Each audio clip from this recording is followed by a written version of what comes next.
Hello students, welcome back to my channel Law Universe. आज के lecture में हम ऐसा कंसेप्ट को डिस्कस करेंगे जो कि बीएनएसएस एंड सीआरपीसी का बहुत ही क्रूशियल एंड इम्पोर्टेंट कंसेप्ट माना जाता है। That is cover under section 173 to 196 that is deals with the information to the police and their power to investigate. Student, हमने इस कंसेप्ट को 6 मेजर कैटेगरीज में डिवाइड करा है for the better and clear understandings and without any confusions. Student, इसकी जो first category है that is relates to the FIR and which covers the section 173 that is deals with the information in the cognizable cases and section 174 that is deals with the information in the non cognizable cases. Student, आज के lecture में हम सिर्फ FIR का concept under section 173 information in the cognizable cases को ही discuss करेंगे, क्योंकि जो इसके एक्सप्लेनेशंस एंड इसके जो एक्स्ट्रा पॉइंट्स है वो बहुत ही लेंथी हो जाएंगे। ऑलमोस्ट अबाउट 2 आवर का लेक्चर हमारा बनने वाला है जी, इसलिए हम सेक्शन 174 को अनदर लेक्चर में डिस्कस करेंगे, आज के लेक्चर में डिस्कस नहीं करेंगे।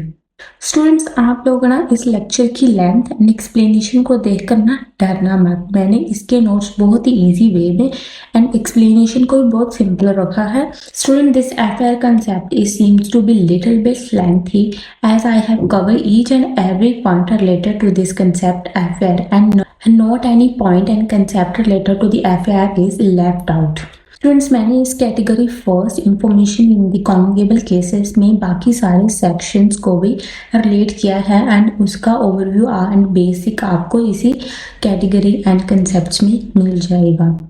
स्टूडेंट, जो कंसेप्ट है ना एफआईआर यानी कि फर्स्ट इंफॉर्मेशन रिपोर्ट, जे क्रिमिनल जस्टिस सिस्टम का बहुत ही प्रैक्टिकल एंड फाउंडेशनल टॉपिक माना जाता है।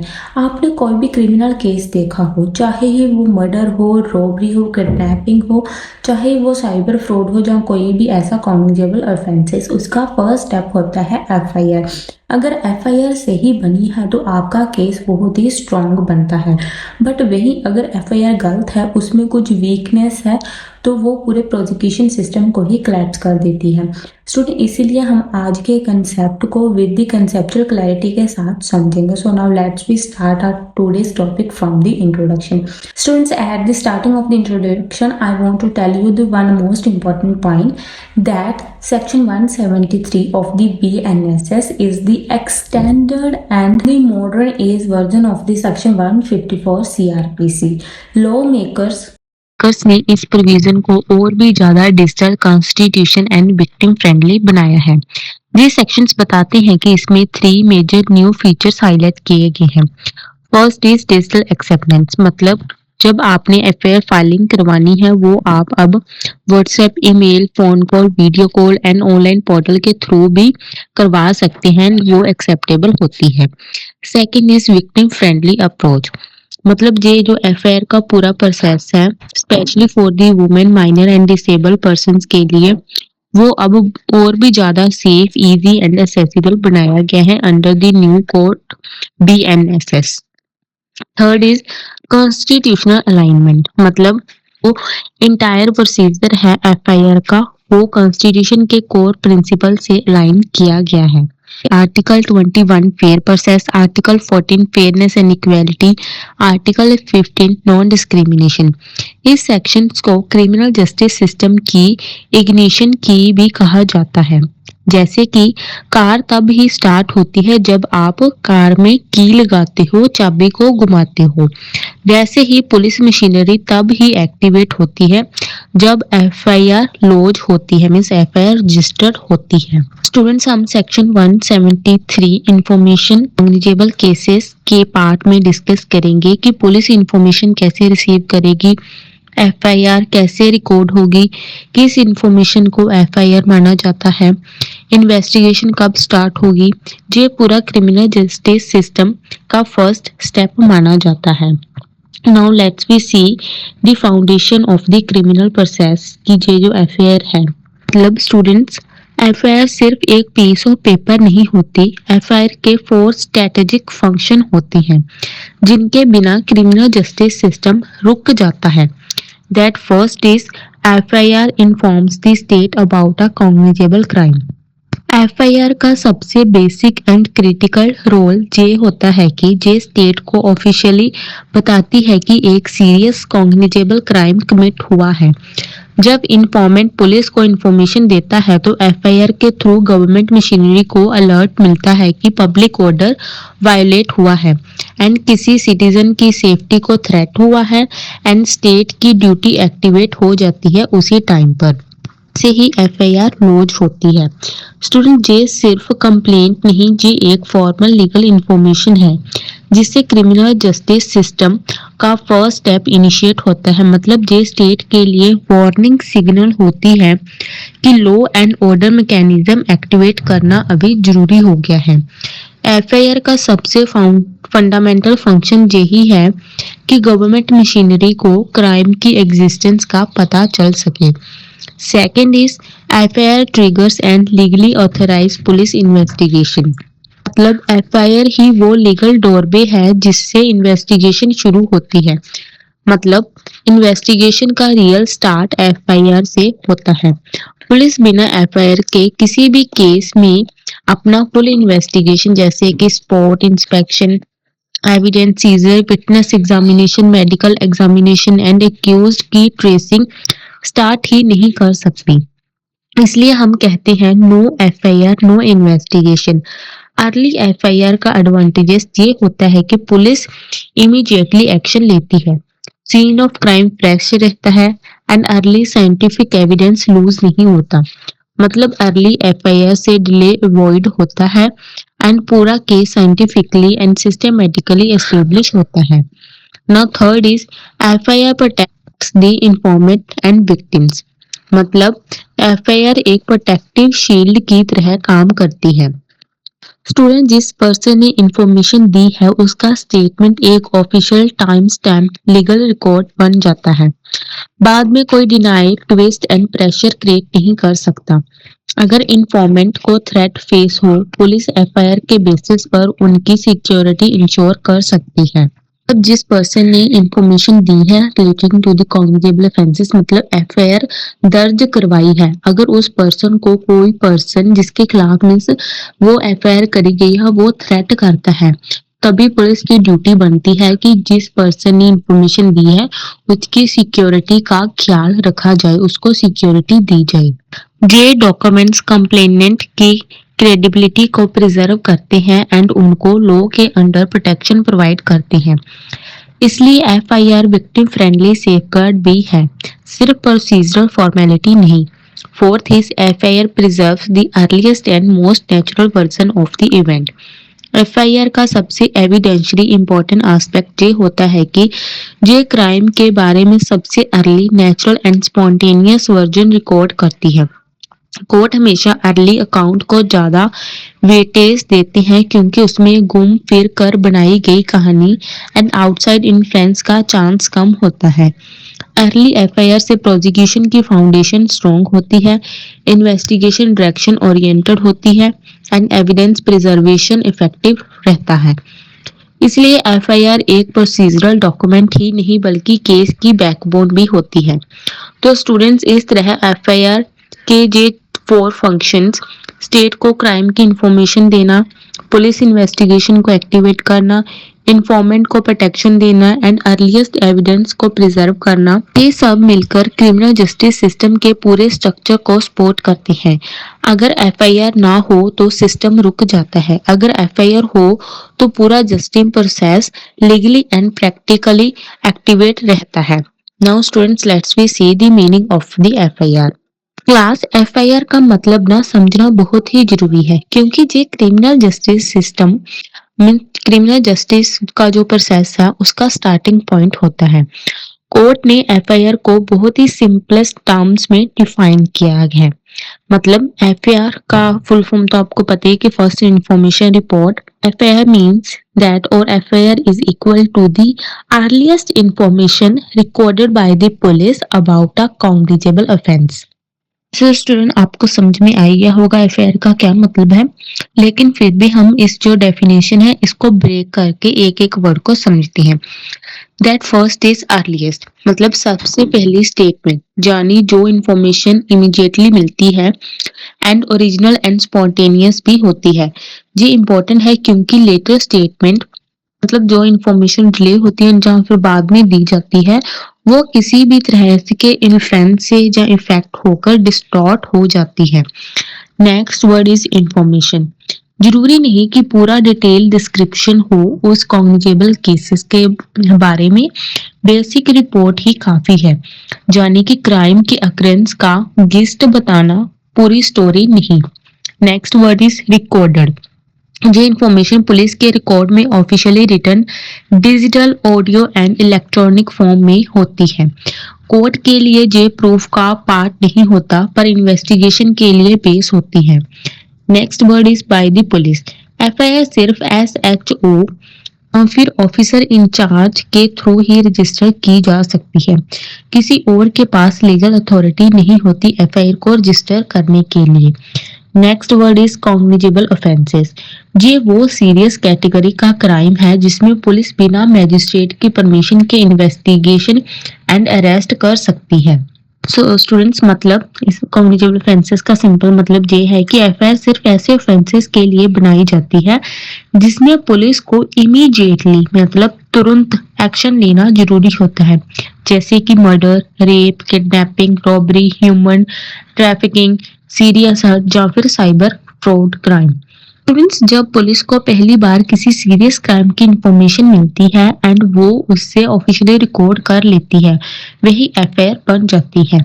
एफआईआर एक लीगल एंड फॉर्मल डॉक्यूमेंट है जो कि इन्वेस्टिगेशन का फाउंडेशन बनता है, इन्फॉर्मेंट को प्रोटेक्शन देता है एंड अर्लीस्ट एविडेंस को प्रिजर्व करता है। Now let's we see the purpose of the FIR, that why do we need it.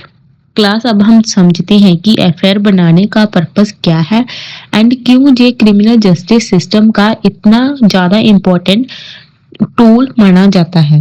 FIR सिर्फ एक प्रोसीजरल फॉर्मेलिटी नहीं होती बल्कि इसके 3 मेन फंक्शंस हैं जो पूरे इन्वेस्टिगेशन एंड प्रोसिक्यूशन को इनेबल करते हैं। फर्स्ट इज इन्वेस्टिगेशन शुरू करना। एफआईआर रजिस्टर होने के बाद ही पुलिस को लीगल अथॉरिटी मिलती है कि वो इन्वेस्टिगेशन स्टार्ट कर सकती है। इसका मतलब है कि पुलिस सीन ऑफ क्राइम पर जा सकती है एंड विटनेसेस को एग्जामिन कर सकती है एंड साथ ही साथ में एविडेंस भी कलेक्ट कर सकती है एंड अक्यूज्ड को ट्रेस मतलब अरेस्ट भी कर सकती है। अगर एफआईआर नहीं होती तो उस केस में पुलिस के हाथ बंद जाते हैं, मीन्स पुलिस के हाथ में कुछ नहीं लगता एंड इन्वेस्टिगेशन डिले हो जाती है। इसलिए एफआईआर को हम ग्रीन सिग्नल फॉर इन्वेस्टिगेशन भी कहते हैं। नेक्स्ट इज एविडेंस को अर्ली स्टेज पर सिक्योर करना, मतलब क्राइम के होने के बाद इमीडिएटली जो इन्फॉर्मेशन मिलती है वो सबसे नेचुरल, जेन्युइन एंड रिलायबल होती है। एफआईआर के थ्रू ये अर्लीस्ट एविडेंस फॉर्मल रिकॉर्ड में आ जाता है, जिससे बाद में टेम्परिंग एंड मेमोरी फेड होने का रिस्क कम हो जाता है। Physical evidence, CCTV footage, digital message and witness statement को प्रिजर्व करने में एफआईआर का रोल क्रिटिकल होता है। इसलिए अर्ली एफआईआर इन्वेस्टिगेशन को डायरेक्शन एंड स्ट्रेंथ देती है। थर्ड इज इन्फॉर्मेंट को प्रोटेक्ट करना, मतलब कंटिन्यूड एफआईआर होती है वो कंप्लेनेंट का ना ऑफिशियल लीगल रिकॉर्ड बनाती है। इससे विक्टिम एंड इन्फॉर्मेंट की प्रोटेक्शन इंश्योर होती है एंड बाद में कोई भी डिनाई नहीं कर सकता कि कंप्लेंट की गई थी या फिर नहीं। अगर इन्फॉर्मेंट को थ्रेट एंड प्रेशर फेस करता है कोई भी इन्फॉर्मेंट, तो एफआईआर के बेस पर पुलिस उनकी सिक्योरिटी अरेंज कर सकती है एंड कोर्ट में उनकी क्रेडिबिलिटी स्ट्रॉन्ग रहती है। स्टूडेंट, अब जो न्यू लॉ आया है BNSS, इसके प्रोविजन में digital record, time stamp and victim friendly measures ensure किए गए हैं सो दैट कि जो पर्सन इंफॉर्मेशन देता है, कंप्लेनेंट होता है, वो सेफ रहे उसकी सिक्योरिटी के पर्पस के लिए। Now next we will see some case law. Student, ये case law and judicial decisions FIR के कंसेप्ट को क्लैरिटी देते हैं। ये cases exam and practical understanding दोनों के लिए इम्पोर्टेंट है। First is state of Punjab versus Tarlok Singh. Court ने जहां क्लियर प्रिंसिपल दिया है इस केस में कि FIR is not an encyclopedia. इसका क्लियरली मतलब है कि एफआईआर में पूरी कहानी एंड डिटेल्ड नैरेटिव नहीं होनी चाहिए। एफआईआर का पर्पस सिर्फ इतना ही है कि क्राइम के होने का initial information state and police तक पहुंचे, जिससे इन्वेस्टिगेशन स्टार्ट हो सके। पूरे केस की डिटेल एंड इन्वेस्टिगेशन एफआईआर के बाद ही डेवलप होती है। Second is Damodar versus state of Rajasthan. इस केस में कोर्ट ने एम्फेसाइज किया कि एफआईआर का मेन पर्पस है अर्ली इंफॉर्मेशन देना, सो दैट कि इन्वेस्टिगेशन में डिले ना हो। यानी एफआईआर का रोल सिर्फ कंप्लेंट फाइल करना नहीं है, बल्कि इन्वेस्टिगेशन को ट्रिगर करना भी है। अगर एफआईआर लेट होती है तो एविडेंस लॉस्ट मीन्स उसको आया जा सकता है, जहाँ फिर एविडेंस लैप्स गुम जाते हैं। फिर पार्टीज के बीच में कोई भी कॉम्प्रोमाइज हो जाता है, थ्रेट हो कर सकते हैं जो पार्टी इनेंट होती है, एंड पूरा केस वीक पड़ जाता है। Third case law is Hasi versus state of Bihar. इस केस में कहा गया कि एफआईआर को प्रूफ की तरह डायरेक्टली यूज नहीं किया जा सकता। ये इन्वेस्टिगेशन का स्टार्टिंग पॉइंट होता है एंड कोर्ट में विटनेस स्टेटमेंट या एविडेंस को कोरोबरेटिव एंड कंट्राडिक्ट करने के लिए रेफरेंस के बेसिस पर यूज आप कर सकते हो। मतलब एफआईआर जो होती है ना, वो क्लियर कट एविडेंस नहीं आप यूज कर सकते कोर्ट में, वो just as a reference purpose आप यूज कर सकते हो and as the base of the case. And students, FIR में लिखा हुआ सबसे पहला काउंट हमेशा इम्पोर्टेंट होता है, लेकिन उसका वेट सब्सटेंटिव एविडेंस के बराबर नहीं होता। Now let's we see example illustration. Student, इस एग्जाम्पल एंड इलस्ट्रेशन से हम समझते हैं कि एफआईआर का प्रैक्टिकल एप्लीकेशन कैसे होते हैं। मान लीजिए कि एक लेडी व्हाट्सएप के थ्रू पुलिस को मैसेज भेजती है, सर एक आदमी रोज मेरा पीछा कर रहा है। पुलिस इस डिजिटल मैसेज को सेक्शन 173 BNSS के अंडर एफआईआर में कन्वर्ट कर देती है। एफआईआर के रजिस्टर होने के बाद इन्वेस्टिगेशन स्टार्ट होती है। सीसीटीवी फुटेज चेक किया जाता है एंड विटनेस रिकॉर्ड किए जाते हैं एंड साथ ही साथ में एक्यूज्ड को ट्रेस भी किया जाता है। इस एग्जाम्पल से हमें ये समझ आता है कि एफआईआर सिर्फ पुलिस स्टेशन में जाकर ही नहीं बल्कि डिजिटल मोड्स के थ्रू भी रजिस्टर हो सकती है एंड इसके बेसिस पर investigation and evidence प्रिजर्वेंस immediately start हो जाते हैं। स्टूडेंट, ये जो डिजिटल मोड दिया गया है, अभी ऐड करा गया है BNSS के अंडर, वो जो इन्फॉर्मेंट होते हैं उनकी सिक्योरिटी को प्रिजर्व करने के लिए बहुत ही ज़रूरी है, इसलिए दिया गया है उनकी सिक्योरिटी को ध्यान में रखते हुए। एंड कई बार जो इन्फॉर्मेंट होते हैं, विक्टिम होते हैं, वो घबरा भी जाते हैं एंड उस समय पर उस सिचुएशन में सिर्फ ऑब्स्टेकल आते हैं कि वो उनका पुलिस स्टेशन जाना संभव नहीं होता। इसलिए ये डिजिटल मोड के थ्रू इंफॉर्मेशन पुलिस तक पहुंचाने का मीडियम दिया गया है now under the new law BNSS। Student, I hope कि आपको पिछले स्लाइड्स में कॉग्निजेबल ऑफेंस क्या होता है एंड एफआईआर रजिस्ट्रेशन कैसी होती है वो समझ में आ गया होगा। अब हम इसका क्विक थोड़ा सा रिव्यू लेते हैं, कॉग्निजेबल ऑफेंसेस क्या होती है। तो चलिए देखते हैं। क्लास एफआईआर रजिस्टर होती है ना, वो सिर्फ कॉग्निजेबल ऑफेंसेस के लिए ही रजिस्टर होती है। अगर कोई नॉन कॉग्निजेबल ऑफेंसेस है तो उसमें NCR होती है। कॉग्निजेबल ऑफेंस का मतलब आपको जैसे पता है कि वो सीरियस क्राइम जिसमें पुलिस बिना मैजिस्ट्रेट की परमिशन एंड वारंट के अरेस्ट कर सकती है एंड इन्वेस्टिगेशन इमीडिएटली भी स्टार्ट कर सकती है। इसके कुछ की फीचर्स हैं कि जैसे कि ऑफेंस जनरली सीरियस नेचर के होते हैं, पब्लिक सेफ्टी को थ्रेट करते हैं एंड उनमें इमीडिएट एक्शन की ज़रूरत होती है। कुछ कॉमन एग्जांपल्स है जैसे कि murder, rape, kidnapping, robbery, human trafficking, serious hurt and extortion.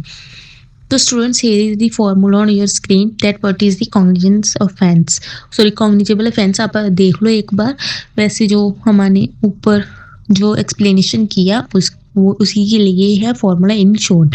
Student, जब भी कोई पर्सन पुलिस को इन्फॉर्मेशन देता है एंड वो इन्फॉर्मेशन कॉग्निजेबल ऑफेंस इंडिकेट करती है तो एफआईआर रजिस्टर करना मैंडेटरी है। एफआईआर के बिना पुलिस फुल इन्वेस्टिगेशन स्टार्ट नहीं कर सकती एंड एविडेंस कलेक्ट करना भी डिले हो सकता है। अगर कभी पुलिस एफआईआर रजिस्टर करने से इनकार करे तो कंप्लेनेंट के पास लीगल रेमेडीज अवेलेबल होती हैं। वो higher police authorities and magistrate के पास कंप्लेंट सबमिट कर सकती है, जैसे कि Lalita Kumari versus state of UP में बताया गया है एंड कुछ प्रिंसिपल एस्टेब्लिश किए गए हैं। इसका पर्पस ये इंश्योर करना है कि कंप्लेनेंट के राइट्स प्रोटेक्ट रहें एंड जस्टिस प्रोसेस डिले ना हो। तो स्टूडेंट्स, इस तरह एफआईआर का जे पार्ट जो कि कॉग्निजेबल ऑफेंस है वो मैंडेटरी उसकी रजिस्ट्रेशन होना कंपलसरी है, जो कि क्रिमिनल जस्टिस सिस्टम में एक बहुत ही इंपॉर्टेंट फाउंडेशन प्रोवाइड करता है। अगर आप इस कंसेप्ट को अच्छे से समझ गए हैं तो स्टूडेंट एफआईआर का 70% का जो कंसेप्ट है वो यहाँ पर ही कवर हो जाता है। एंड अब हम नेक्स्ट स्टेप में एफआईआर का procedure, digital filing and victim friendly provisions को अच्छे से डिटेल में डिस्कस करेंगे विद दिस सिंपल एक्सप्लेनेशन। अभी आपकी स्क्रीन पर मॉडल सैंपल एफआईआर का टेम्पलेट प्रोवाइड कर रहा है। एक स्टैंडर्ड एफआईआर फॉर्मेट है जिससे पुलिस किसी कॉग्निजेबल ऑफेंस की सबसे पहली इंफॉर्मेशन रिकॉर्ड करने के लिए यूज़ करती है। इससे हमें समझ में आता है कि क्रिमिनल जस्टिस प्रोसेस कैसे शुरू होता है और एक लीगली वैलिड एफआईआर में कौन कौन सी जरूरी डिटेल होनी चाहिए। आप अच्छे से देख लो कि एफआईआर बनाने का क्या फॉर्मेट होता है। Now next we will discuss essential ingredients of the FIR or section 173. That first is the information must be related to a cognizable offense. FIR सिर्फ तब बन सकती है जब दी गई इंफॉर्मेशन किसी ऐसे ऑफेंस से रिलेटेड हो, जुड़ी हो, जो कि लॉ के अकॉर्डिंग से कॉग्निजेबल कैटेगरी में आती है। कॉग्निजेबल ऑफेंसेस उन्हें कहा जाता है जहां पुलिस को बिना वारंट अरेस्ट करने इमीडिएटली इन्वेस्टिगेशन शुरू करने का राइट होता है। इस कंडीशन का पर्पस ये है कि एफआईआर का यूज सिर्फ उन मैटर्स में हो जहां इमीडिएट पुलिस एक्शन जरूरी है एंड जहां डिले से एविडेंस खत्म हो सकता है। नॉन कॉग्निजेबल ऑफेंसेस जैसे कि डेफेमेशन एंड सिंपल हर्ट के लिए एफआईआर पॉसिबल नहीं होती। पुलिस उन केसेस में एनसीआर बनाती है एंड मैजिस्ट्रेट के डायरेक्शन पर ही आगे प्रोसीडिंग्स मींस आगे बढ़ सकती है। Second is information must reach the officer in charge, मतलब एसएचओ। एफआईआर लीगली तभी एग्जिस्ट करती है जब इंफॉर्मेशन एसएचओ या फिर ऑफिसर्स को दी गई है जो ऑफिसर इन चार्ज है। इस रूल का मतलब ये है कि एफआईआर किसी भी junior staff, constable and field officer के पास रहकर शुरू नहीं होती, मीन्स उनको रजिस्टर नहीं करवा सकते जूनियर ऑफिसर को आप। उसका एसएचओ तक पहुंचना जरूरी है। एसएचओ को इसलिए सेंट्रल रोल दिया गया है क्योंकि वो पुलिस स्टेशन के क्रिमिनल प्रोसीजर का प्राइमरी डिसीजन मेकर होता है।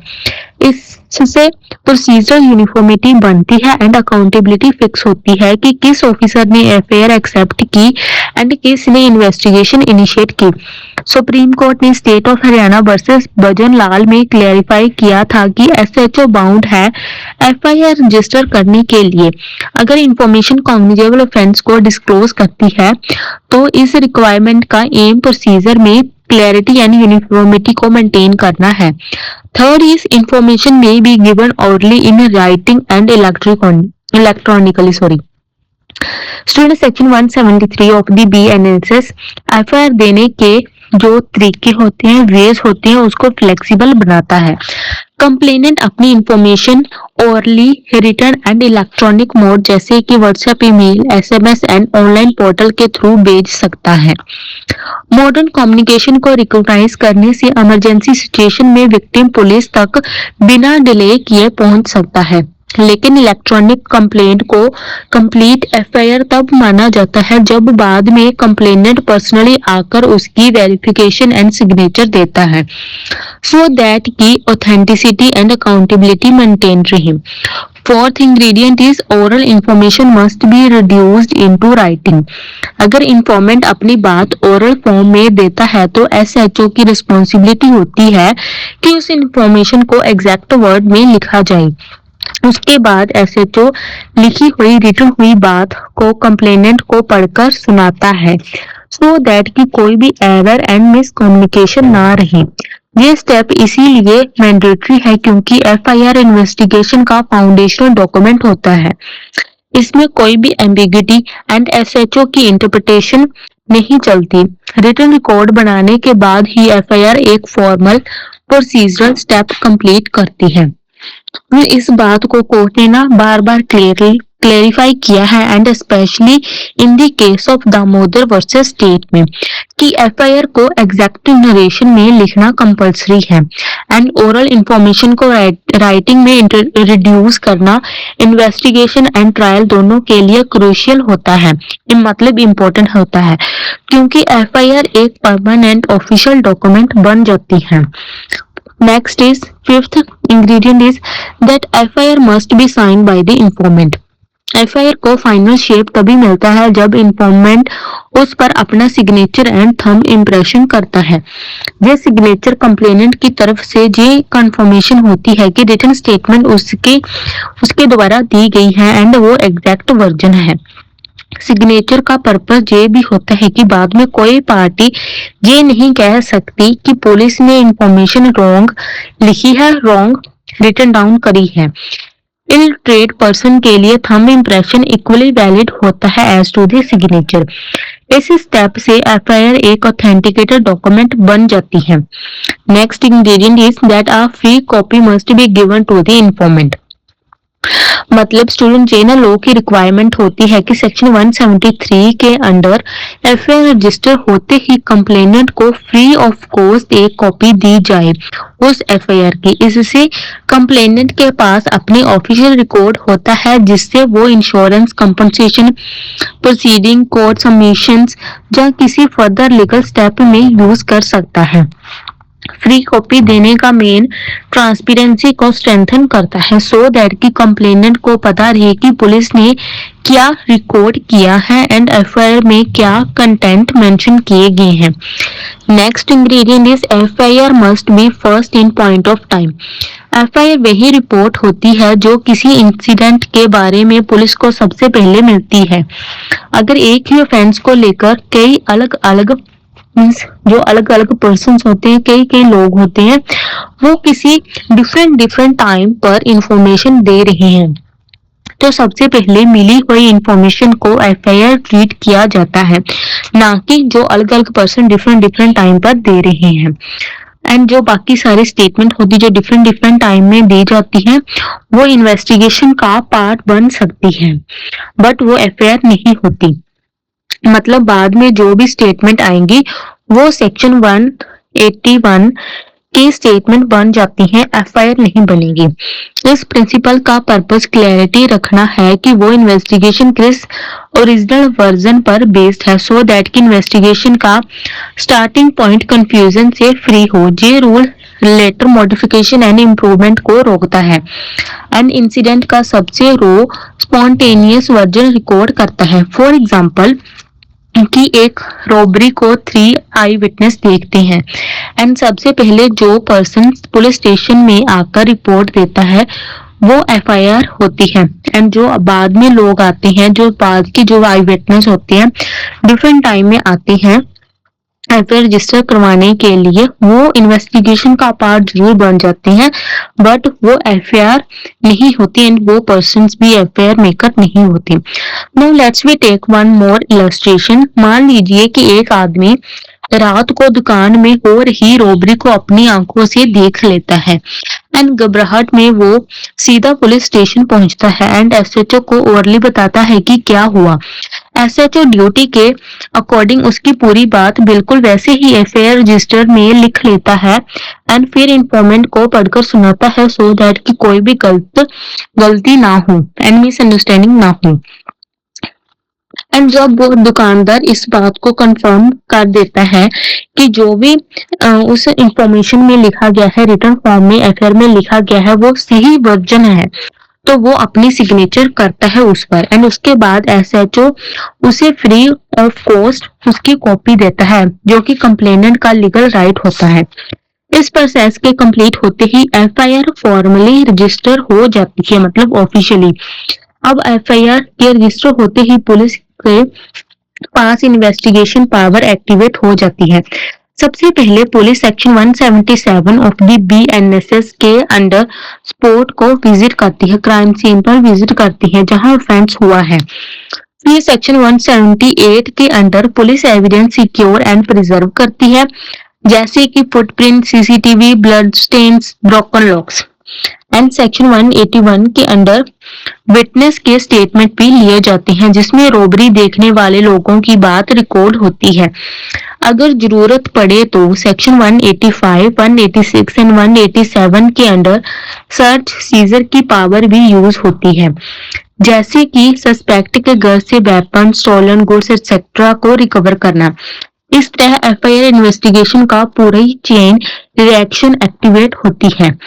अब जब फ्रेंड्स अगर आपको ये प्रैक्टिकल इलस्ट्रेशन के थ्रू पूरा एफआईआर का मैकेनिज्म अच्छे से समझ आ गया है, ये चीज को देखना भी बहुत जरूरी है कि एफआईआर के बाद कौन कौन सी लीगल प्रोविजंस ऑटोमेटिकली एक्टिवेट होते हैं। स्टूडेंट एफआईआर रजिस्टर होने के बाद क्रिमिनल प्रोसीजर अपनी नेक्स्ट स्टेज में एंटर करता है। बीएनएसएस में कुछ स्पेसिफिक सेक्शंस है जो डायरेक्टली एफआईआर से जुड़े होते हैं, जहाँ तो एफआईआर से पहले अप्लाई होते हैं, जहाँ फिर एफआईआर के रजिस्टर होने के इमीडिएटली बाद एक्टिव हो जाते हैं, क्योंकि ये इन्वेस्टिगेशन का पूरा फ्रेमवर्क डिसाइड करते हैं। तो चलिए स्टूडेंट, जैसे कि हमने ऊपर सेक्शंस को डिस्कस किया, section 176 section 177 to 190, section 177, 178 and 181, 185 to 187 and 190 हम इनको और डिटेल में डिस्कस करते हैं कि ये कैसे एफआईआर के कंसेप्ट के साथ रिलेट करते हैं। First is section 176 that is deals with the preliminary inquiry. Section 177 एक limited and targeted preliminary inquiry की परमिशन देता है, जिससे पुलिस तब कर सकती है जब इंफॉर्मेशन ऐसी हो जो डायरेक्टली एफआईआर रजिस्टर करने से पहले थोड़ी जांच मांग सकती है। इसका यूज आम बेसिस पर यूजली उन सेंसिटिव केसेस में होता है जहां allegation technical and disputed nature की होती है, जैसे कि medical negligence, matrimonial clarity and complex corruption claims, जहां बिना किसी थोड़ा सा सच भी पता चलता है उस केस के थ्रू, मीन्स उस क्राइम के रिलेटेड। तो पूरी इन्वेस्टिगेशन शुरू करने इस केस में थोड़ी सी इंफॉर्मेशन के बेसिस पर कोई भी इन्वेस्टिगेशन शुरू कर देना ना इंसाफी मीन्स डिस्क्रिमिनेशन, जहाँ पे दोनों पार्टी या फिर किसी एक पार्टी को ज्यादा एडवांटेजेस, ज्यादा फायदा सकता है। ये प्रीलिमिनरी इंक्वायरी का जो प्रोसेस है वो लेंथी नहीं होता, शॉर्ट ही होता है। पुलिस का पर्पस सिर्फ इतना होता है कि इनिशियल फैक्ट्स वेरीफाई किए जाएं, ऑब्वियस फैब्रिकेशन पकड़ी जाए, जहाँ किसी इमीडिएट एक्शन की जरूरत का अंदाजा लगाया जा सके। इस इंक्वायरी में पुलिस नॉर्मल बेसिस पर सीन विजिट नहीं करती, चाहे ही लिमिटेड इंक्वायरीज जैसे कि कंप्लेनेंट से एंड स्टेटमेंट से और भी ज्यादा इंफॉर्मेशन लेना, स्टेटमेंट लेना, डॉक्यूमेंट चेक करना, जहाँ किसी एक्सपर्ट का क्विक ओपिनियन लेना ही क्यों ना इंक्लूडेड हो। लेकिन लॉ ने ये क्लियर रखा है कि प्रीलिमिनरी इंक्वायरी को एफआईआर बनाने के बहाने या फिर इन्वेस्टिगेशन रोकने के लिए मिसयूज नहीं करना चाहिए। इंक्वायरी का ड्यूरेशन लिमिटेड होना चाहिए एंड अगर इंक्वायरी से ऑफेंस का प्राइमरी फेसी डिस्क्लोजर मिलता है तो इमीडिएटली एफआईआर रजिस्टर करनी जरूरी है। स्टूडेंट्स, इन शॉर्ट में आपको बताती हूँ कि सेक्शन 176 बीएनएनएस के अंडर पुलिस को सिर्फ इतनी छोटी सी इंक्वायरी की परमिशन देता है कि वो चेक कर सके, मींस जो प्रीलिमिनरी इंक्वायरी है वो चेक करने के लिए होती है कि क्या कंप्लेंट सचमुच इन्वेस्टिगेशन के लायक है या फिर वो सुपरफिशियल एलिगेशन है। जैसे ही बेसिक चेकिंग से लगता है कि ऑफेंस जेन्युइनली डिस्क्लोज हो रहा है, सचमुच का ऑफेंस है, तो पुलिस को बिना डिले इमीडिएटली एफआईआर रजिस्टर करनी होती है। मतलब ये जो प्रीलिमिनरी इंक्वायरी है ये सिर्फ इस चीज को चेक करने के लिए होती है कि जो इन्फॉर्मेंट ने इंफॉर्मेशन दी है क्या वो सच है या फिर झूठ है। टाइम पीरियड बहुत ही लिमिटेड होता है। Now next we will see section 177 to 190 that is deals with the investigation framework. जब एफआईआर रजिस्टर हो जाती है तो बीएनएसएस के सेक्शन 177 से 190 इन्वेस्टिगेशन का डिटेल फ्रेमवर्क प्रोवाइड करते हैं। ये सेक्शन एक स्ट्रक्चर्ड रोडमैप देते हैं कि क्राइम सीन से लेकर evidence preservation, witness recording, search and seizure तक एंड में पुलिस की रिपोर्ट मजिस्ट्रेट को भेजने तक। इन प्रोविजंस का पर्पस पुलिस इन्वेस्टिगेशन को methodically, transparent and legally defensible बनाना है, सो दैट की एविडेंस स्टैंड मेंटेन रहे एंड इन्वेस्टिगेशन के हर कदम पर लीगल सेफगार्ड फॉलो हो। सो स्टूडेंट्स सेक्शन 177 से 190 तक ये दिए गए हैं। इनमें से हम कुछ 2-3 इम्पोर्टेंट सेक्शंस को और डिटेल में डिस्कस करते हैं, सो दैट कि आपको भी एफआईआर का पूरा कंसेप्ट समझ में आ जाए। बाद में हम इन सेक्शंस को अलग से एक लेक्चर में भी डिस्कस करेंगे। जैसे कि मैंने आपको बताया कि हमने इन सेक्शन को 6 कैटेगरीज में डिवाइड करा गया है, उन कैटेगरी के अंदर हम डिस्कस करेंगे। बट मैं इन सेक्शन को इसलिए आपको बता रही हूँ कि ये कैसे एफआईआर के साथ रिलेट करते हैं। स्टूडेंट ये जो एफआईआर का कंसेप्ट है ना, ये ही सबसे ज्यादा इम्पोर्टेंट है। आपको अगर ये समझ में आ गया है ना, तो आपको ये जो पूरे सेक्शंस हैं इन्वेस्टिगेशन का प्रोसीजर है ना, ये तो आपका फिर चुटकियों का खेल है। तो let's we start from the section 177 that is deals with the scene of crime. Section 177 के अंदर पुलिस को पहला काम होता है कि क्राइम सीन पर इमीडिएटली वो पहुंच सके एंड उसे सिक्योर करे, यानी सीन को ऐसे प्रोटेक्ट करना कि कोई भी एडमिक्सचर, डिस्ट्रक्शन एंड कंटामिनेशन ना हो, चाहे वो लोगों का ट्रैफिक हो या फिर जानवर हो या वेदर कंडीशंस। मतलब जो क्राइम सीन है उसको प्रोटेक्ट किया जाए, सो दैट कि वो किसी भी persons, animals and nature calamity के थ्रू एंड वेदर के थ्रू वो इफेक्ट ना हो। स्टूडेंट, सीन सिक्योर करने का मतलब है कि अनऑथराइज लोगों को रोकना, एंट्री एग्जिट पॉइंट्स कंट्रोल करना एंड नेसेसरी विटनेसेस को अलग करना। इसके अलावा पुलिस सीन का फोटोग्राफिक रिकॉर्ड बनाना, स्केचेस को तैयार करना एंड जो भी इमीडिएट एविडेंस विजिबल हो जैसे कि blood stain, broken item, footprint, उन्हें प्रिजर्व करना भी इंक्लूडेड है। सीन पर टाइमली एक्शन ना लेने से एविडेंस पैरिश हो सकती है। इसीलिए सेक्शन 177 को इन्वेस्टिगेशन की बैकबोन भी माना जाता है, क्योंकि यहीं से एविडेंस गैदरिंग का सबसे क्रेडिबल चेन स्टार्ट होता है। Next is section 178 that is deals with the evidence preservation. Student, section 178 का focus physical and documentary evidence को प्रिजर्व करना है, सो दैट की फ्यूचर ट्रायल में उनकी प्रोबेटिव वैल्यू बरकरार रहे। एविडेंस प्रिजर्वेशन में आइटम्स को उनके ओरिजिनल स्टेट में सिक्योर करना, उनका proper labelling and seizure memo banana and chain of custody maintain करना भी इंक्लूडेड है। अगर biological samples and delicate material हो तो उनका immediate forensic transfer and safe packaging की भी जिम्मेदारी पुलिस की ही होती है।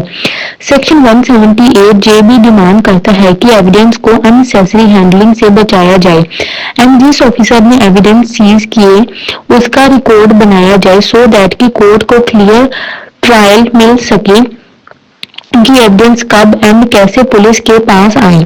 अगर एविडेंस प्रोटोकॉल वायलेट हुआ तो उसकी एडमिसिबिलिटी या फिर वेट कम हो सकता है। इसलिए इस सेक्शन का स्ट्रिक्ट फॉलोअप इन्वेस्टिगेशन की क्रेडिबिलिटी के लिए क्रूशियल होता है। Next is section 181 that is deals with recording the witness statement. Section 181 के अंदर जो भी लोग इंसिडेंट के एविडेंस जो विटनेस होते हैं उनकी स्टेटमेंट को ऑफिशियली रिकॉर्ड किया जाता है। ये स्टेटमेंट सिर्फ फॉर्मेलिटीज नहीं बल्कि इन्वेस्टिगेशन का एक और सोर्स होती हैं, इसलिए इनको immediate, accurate and voluntary condition में लिया जाना चाहिए। विटनेस को अलग करके उनके इन्फ्लुएंस को रोककर एंड बिना किसी अनड्यू प्रेशर के इनकी तरह से रिकॉर्डिंग करनी जरूरी है। रिकॉर्ड करने की टाइम ऑफिसर को विटनेस के पर्सनल पार्टिकुलर्स, उनकी ऑब्जर्वेशन का एग्जैक्ट टाइम एंड जो भी आइडेंटिफिकेशन डिटेल जैसे कि डिस्टेंस, लाइटिंग कंडीशंस एक्सेट्रा हो, ये सारी चीजें नोट करनी जरूरी है। सेक्शन 181 की इम्पोर्टेंस इसलिए भी जरूरी है क्योंकि ट्रायल में विटनेस क्रेडिबिलिटी एंड कंटिन्यूटी का जो क्वेश्चन है वो सामने आता है। अगर इनिशियल स्टेटमेंट इन्वेस्टिगेशन के दौरान प्रॉपर्ली रिकॉर्डेड ना हुई तो कोर्ट में क्रॉस एग्जामिनेशन में उनका वैल्यू कम हो सकती है। Next is section 185 to 187 that deals with the search and seizure. Section 185, 186 and 187 police को सर्च एंड सीजर की लीगल पावर देती है। जब evidence and incriminating material suspect के पास हो सकते हैं तो सर्च पावर को यूज करने के लिए पुलिस को या तो कंसेंट चाहिए या फिर प्रॉपर प्रोसीजर जैसे कि वारंट मिस जब उसकी जरूरत पड़े उस सबको फॉलो करना चाहिए। लेकिन कुछ अर्जेंट कंडीशंस में पुलिस विदाउट वारंट भी एंट्री एंड सीजर कर सकती है subject to the statutory safeguards. Seizure करने पर एक डिटेल सीजर मेमो बनाना होता है जिसमें item description, place, time, witness signature होने चाहिए। ये सेक्शन इस बात को भी एम्फेसाइज करते हैं कि इलीगल सर्च सीजर से एक्वायर्ड एविडेंस को कोर्ट में रिजेक्ट किया जा सकता है, इसलिए प्रोसीजर का स्ट्रिक्ट फॉलो करना बहुत जरूरी है। इन प्रोविजन का पर्पस सस्पेक्ट के fundamental right and public interest के बीच एक फेयर बैलेंस मेंटेन करना है। Next is section 190 that is police report to the magistrate. मतलब जब इन्वेस्टिगेशन पूरी हो जाती है on the base of the FIR then उस टाइम पर पुलिस को मजिस्ट्रेट के सामने अपनी फाइनल रिपोर्ट पेश करनी होती है। अगर इन्वेस्टिगेशन में प्राइमा फेसी केस सामने आता है पुलिस चार्जशीट यानी कि प्रोसिक्यूशन रिपोर्ट फाइल करती है जिसमें accused offences and gathered evidence का समरी होती है। अगर इन्वेस्टिगेशन में एविडेंस इनसफिशिएंट पाए जाते हैं तो पुलिस क्लाउजर रिपोर्ट और फाइनल रिपोर्ट मैजिस्ट्रेट को देती है जिसमें रीजन मेंशन होती है। मैजिस्ट्रेट इस रिपोर्ट को देखकर फर्दर एक्शन डिसाइड करती है जैसे कि कॉग्निजेंस लेना, order for the further investigations and closure accept करना। सेक्शन 190 का role accountability and judicial oversight को प्रोवाइड करना है। इन्वेस्टिगेशन पुलिस से कोर्ट तक डॉक्यूमेंटेड फॉर्म में जाती है एंड मैजिस्ट्रेट इस पर लीगल स्क्रूटनी करके केस की अगले स्टेप डिसाइड करता है। स्टूडेंट्स मैंने ना आज के लेक्चर में हमारी कैटेगरी 1 में ही ना जो दूसरी कैटेगरीज में सेक्शंस इंक्लूडेड है उसका भी ब्रीफ एंड ओवरऑल कंसेप्ट मैंने आपको बता दिया है कि उसमें क्या इंक्लूडेड है। ऑलमोस्ट आपका ना मैंने आपको पहले भी बताया था कि अगर आपको जीएफआर का कंसेप्ट अच्छे से समझ आ गया तो बाकी सारे सेक्शन तो आपके लिए चुटकियों का खेल है समझने के लिए। बस यही वाला कंसेप्ट जो है ना फिर का वही थोड़ा लेंथी है एंड ये 20 मार्क्स के क्वेश्चन में भी आ जाता है। मैंने आपको पहले भी बताया eight the starting of the lecture. So students let's be started further. FIR ना एक ऐसी इनिशियल रिपोर्ट होती है जो सिर्फ कॉग्निजेबल ऑफेंस के केसेस में तैयार की जाती है एंड उसका पूरा जो बेस होता है तब बनता है जब एसएचओ को किसी भी फॉर्म में रिटन या फिर ओरल एंड इलेक्ट्रॉनिक मोड से ऑफेंस की इंफॉर्मेशन मिलती है। अगर बात मिशन है वो ओरली बताई जाती है तो ऑफिसर के लिए जरूरी होता है कि उसको रिटन कंप्लेंट में उसको रिड्यूस किया जाए एंड बाद में वो कंप्लेनेंट को उसको पढ़कर सुनाता है सो दैट कि कंप्लेनेंट उस पर अपनी कंफर्मेशन दे दे कि वो जो रिटन रिपोर्ट है वो एक्यूरेट है, उस पर अपनी सिग्नेचर करता है। मतलब जो इन्फॉर्मेंट होता है कंप्लेनेंट होता है वो उस रिपोर्ट पर रिटर्न रिपोर्ट पर अपनी सिग्नेचर देता है एंड जो एसएचओ होता है वो एफआईआर एंड उस रिटर्न रिपोर्ट की कॉपी कंप्लेनेंट को फ्री ऑफ कॉस्ट देता है जो कि उसका एक लीगल रिकॉर्ड भी माना जाता है। सो स्टूडेंट एफआईआर का बेसिक नेचर ये है कि ये सबसे पहली ऑथेंटिक एंट्री होती है जो कि इंसिडेंट के बारे में ऑफिशियली रिकॉर्ड होती है। इसी वजह से इन्वेस्टिगेशन का पूरा मैकेनिज्म इस रिपोर्ट के बाद एक्टिवेट होता है। ट्रायल में एफआईआर को एविडेंस के रूप में नहीं माना जाता बल्कि सिर्फ विटनेस की बात को सपोर्ट करने या फिर रेफरेंस देने के लिए या उनके पहले दिए जो बयान होते हैं स्टेटमेंट्स होती है उससे कंट्रास्ट दिखाने के लिए होता है। Under section 157 and 145 evidence act के अंडर भी ये चीजें यूज की गई हैं। लेकिन अब जो सेक्शंस हैं कुछ चीजें अंडर न्यू बीएनएसएस में चेंजेस आई हैं। आई होप आपको ओवरऑल कंसेप्ट एफआईआर का ऑलमोस्ट समझ में आ गया होगा कि कैसे एफआईआर रजिस्टर होती है, इसके क्या फंक्शंस होते हैं एंड जिसका क्या प्रोसीजर होता है एफआईआर रजिस्टर होने के बाद मैजिस्ट्रेट तक कैसे पहुंचती है, पुलिस का क्या प्रोसेस है, वो कैसे अपना काम करती है। So now next we will see modes of giving the information to the police by the informant and complainant. Students short में तो हमने ये सारी चीजें modes of information to the police देख ही ली हैं, बट इन डिटेल में हम और डिस्कस करते हैं सो दैट कि आपको अच्छे से क्लैरिटी हो जाए।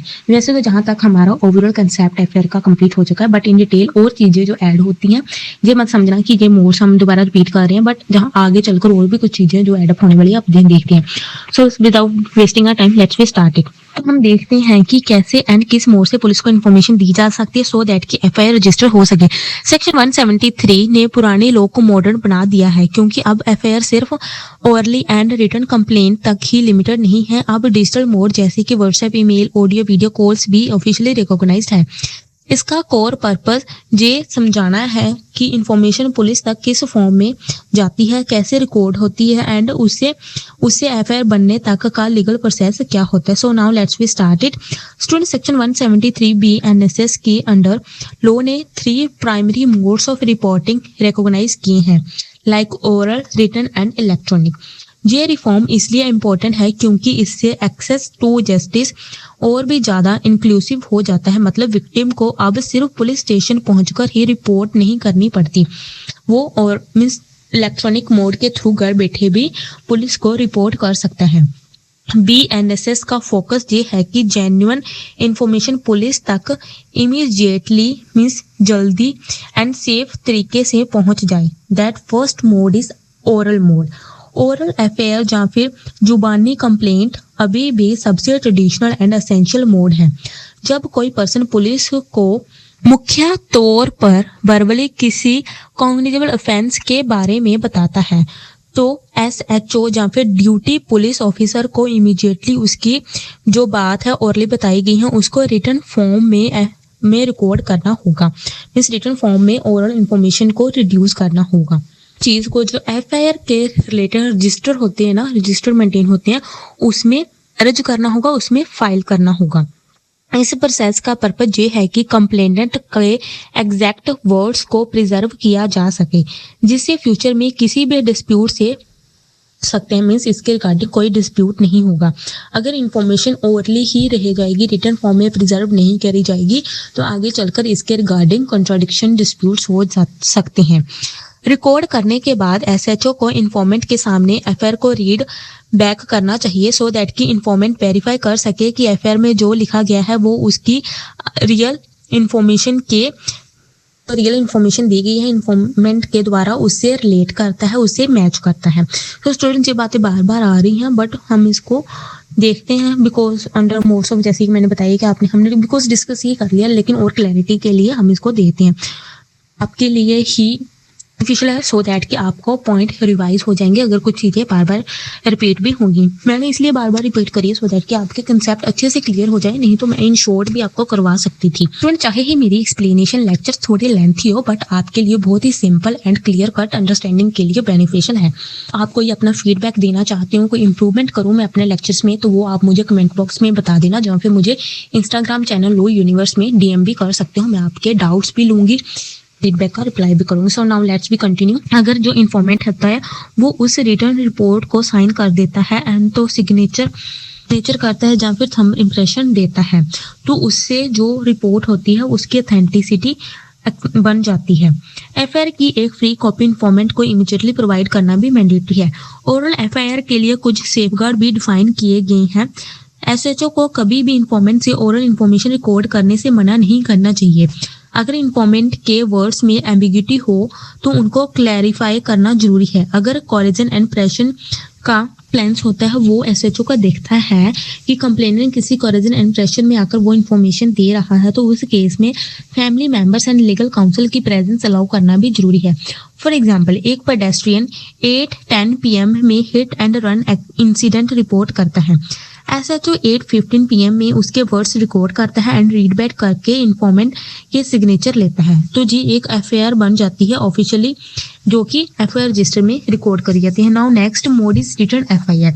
रिटन एफआईआर का मोड उन लोगों के लिए ज़्यादा यूजफुल है जो कि लिटरेट मीन्स पढ़े लिखे हैं, जिन्हें अपने कंप्लेंट के साथ सपोर्टिंग डॉक्यूमेंट अटैच करने भी होते हैं, जैसे कि photo, CCTV footage, receipt and messages. जब इन्फॉर्मेंट रिटन कंप्लेंट सबमिट करता है, एसएचओ को एसएचओ को उस रिटर्न रिपोर्ट को एक्सेप्ट करना मैंडेटरी होता है एंड एसएचओ को अपनी निगरानी में, अपनी प्रेजेंस में उस रिटर्न रिपोर्ट पर साइन लेना मैंडेटरी है, जो कि उस टाइम पर ऑफिसर इंचार्ज है। एंड इस तरह एफआईआर रजिस्टर में फाइल हो जाती है। रिटन कंप्लेंट में डेट, इन्फॉर्मेंट का नेम एंड कॉन्टैक्ट डिटेल्स भी इंक्लूडेड होना मैंडेटरी है। अगर इन्फॉर्मेंट ने अपने कंप्लेंट को साइन कर दिया है तो अलग से कोई भी ओरल रिडक्शन की रिक्वायरमेंट नहीं होती है। मतलब अगर कंप्लेंट रिटन में दे दिया तो उसके रिगार्डिंग कोई भी oral statements and reductions mandatory नहीं होते। रिटन डॉक्यूमेंट ही एफआईआर का बेस बन जाती हैं। इन्फॉर्मेंट को दी गई कॉपी में एसएचओ का signature and entry number include होना चाहिए। एसएचओ को ध्यान देना चाहिए कि कंप्लेंट के सब्सटेंस में कोई अल्ट्रेशन ना करे। अगर करेक्शन एंड या फिर एडिशन जरूरी है तो इन्फॉर्मेंट से इनिशियल परमिशन लेना मैंडेटरी है। रिटन एफआईआर का पर्पस है कि एरर मिनिमाइज हो एंड कंप्लेंट की फॉर्मल डॉक्यूमेंटेशन हो जाए। हम एक एग्जांपल देखते हैं कि एक शॉपकीपर टाइप्ड कंप्लेंट जो कि सीसीटीवी फुटेज के साथ सबमिट करता है। एसएचओ एफआईआर स्टैंप करके रजिस्टर में एंट्री कर देता है उस कंप्लेंट की एंड सीसीटीवी कॉपी जो होती है उसको भी प्रिजर्व करता है एंड एफआईआर नंबर इन्फॉर्मेंट को इशू करता है। नेक्स्ट थर्ड मोड इज जो कि अभी हमारे न्यू बीएनएसएस में प्रोड्यूस किया गया है, that is the electronic FIR. BNSS ने electronic and digital reporting modes को एक्सप्लिसिटली अलाउ किया है, जैसे कि mail, official web portal, mobile app, WhatsApp, voice call, video call and audio messages. जब भी इन्फॉर्मेंट इलेक्ट्रॉनिकली कंप्लेंट भेजता है तो एसएचओ को immediately original electronic record preserve करना चाहिए एंड उसको 3 डेज के अंदर एफआईआर रजिस्टर में रिटन फॉर्म में उसको फाइल करना चाहिए। इन्फॉर्मेंट के सिग्नेचर लेना भी मैंडेटरी है। डिजिटल मैसेज का डाटा मतलब background information and time stamp मतलब कि भेजने का जो टाइम है उसको भी प्रिजर्व करना जरूरी है, सो दैट कि फ्यूचर में ऑथेंटिसिटी चैलेंज ना हो एंड इसके रिगार्डिंग कोई डिस्प्यूट ना हो। अगर ऑडियो वीडियो मैसेज रिसीव्ड होता है तो उसका फ्रेंसिकली साउंड कॉपी बनाकर स्टेशन डायरी में रिकॉर्ड करना भी चाहिए। रिटन रिकॉर्ड में इलेक्ट्रॉनिक मीडियम का जिक्र होना चाहिए, जैसे कि WhatsApp message received on that something date, सब मैसेज किस डेट को किस टाइम में रिसीव्ड हुए हैं। अगर सिग्नेचर इमीडिएटली पॉसिबिलिटी ना हो सिग्नेचर देने की तो electronic signature and later physical signature जो कि 3 डेज के अंदर अलाउड है। इलेक्ट्रॉनिक एफआईआर का पर्पस है कि रिमोट एरियाज वल्नरेबल विक्टिम्स के लिए जस्टिस तक एक्सेस इंप्रूव हो, इन्वेस्टिगेशन फास्टली स्टार्ट हो सके एंड कंप्लेनेंट इनिशियली एनोनिमस रह सके। डिजिटल कंप्लेंट्स में फोर्ज्ड मैसेज के रिस्क होते हैं, जिससे sender verification, original message preservation and later authentication के थ्रू मिटिगेट किया जाता है। प्राइवेसी कंसर्न्स के लिए personal data protection rules follow करना भी मैंडेटरी है। फॉर एग्जांपल हम इसके रिगार्डिंग एग्जांपल लेते हैं इलेक्ट्रॉनिक मोड के। मान लीजिए कि एक औरत, एक वुमेन 2:20 AM पर व्हाट्सएप पे स्टॉकिंग कंप्लेंट भेजती है। एसएचओ मैसेज डाउनलोड करता है at 10 AM next day, FIR register में उसको रिकॉर्ड करता है एंड सिग्नेचर 3 डेज के अंदर लेता है उस वुमन के, ओरिजिनल मैसेज को प्रिजर्व करता है। स्टूडेंट बीएनएसएस ने एफआईआर के प्रोसेस को मॉडर्नाइज किया है सो दैट की इंफॉर्मेशन की एक्सेसिबिलिटी एंड एविडेंस की इंटीग्रिटी मेंटेन हो सके। इसमें traditional, oral and written FIR के साथ साथ इलेक्ट्रॉनिक डिजिटल रिपोर्टिंग मोड्स को भी लीगल रिकॉग्निशन दी गई है एंड साथ ही में एफआईआर के रिकॉर्ड होने के बाद इन्वेस्टिगेशन एंड एविडेंस कलेक्शन के लिए क्लियर प्रोसीजरल प्रोविजंस डिफाइन किए गए हैं। Later and linked sections that are 176 that is deals with the preliminary inquiry.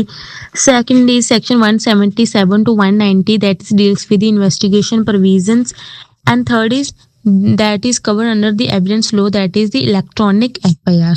So students, हमने ये जो फर्स्ट 2 सेक्शंस है, जो फर्स्ट 2 कैटेगरीज है, section 176 preliminary inquiry and section 177 to 190 investigation provision, इसको हमने लास्ट पार्ट के अंदर डिस्कस कर लिया। इसको हम दोबारा डिस्कस नहीं करेंगे, नहीं तो रिपीटेशन बहुत ही ज़्यादा हो जाएगी। आप इसके नोट्स देख लो अच्छे से। हम इसका थर्ड पॉइंट डिस्कस करेंगे, that is the evidence low electronic FIR. BNSS में ये एक्सप्लिसिटली मेंशन है कि electronic FIR and original electronic message admissible हो सकते हैं, लेकिन proper chain of custody and authentication preserve करना मैंडेटरी है। एंड डिजिटल एफआईआर में metadata and time stamp preserve करना भी जरूरी है, सो दैट कि फ्यूचर में ऑथेंटिसिटी चैलेंज ना हो। मैसेज को डाउनलोड करके फ्रेंसिकली साउंड कॉपी मेंटेन करनी चाहिए एंड कंटेंट को एफआईआर रजिस्टर में रिकॉर्ड करना चाहिए। अगर सिग्नेचर इमीडिएटली पॉसिबल नहीं होते तो इलेक्ट्रॉनिक या फिर उसके इलेक्ट्रॉनिक सिग्नेचर भी ले सकते हैं, या फिर लेटर फिजिकल सिग्नेचर जो कि 3 डेज के अंडर लेना मैंडेटरी है।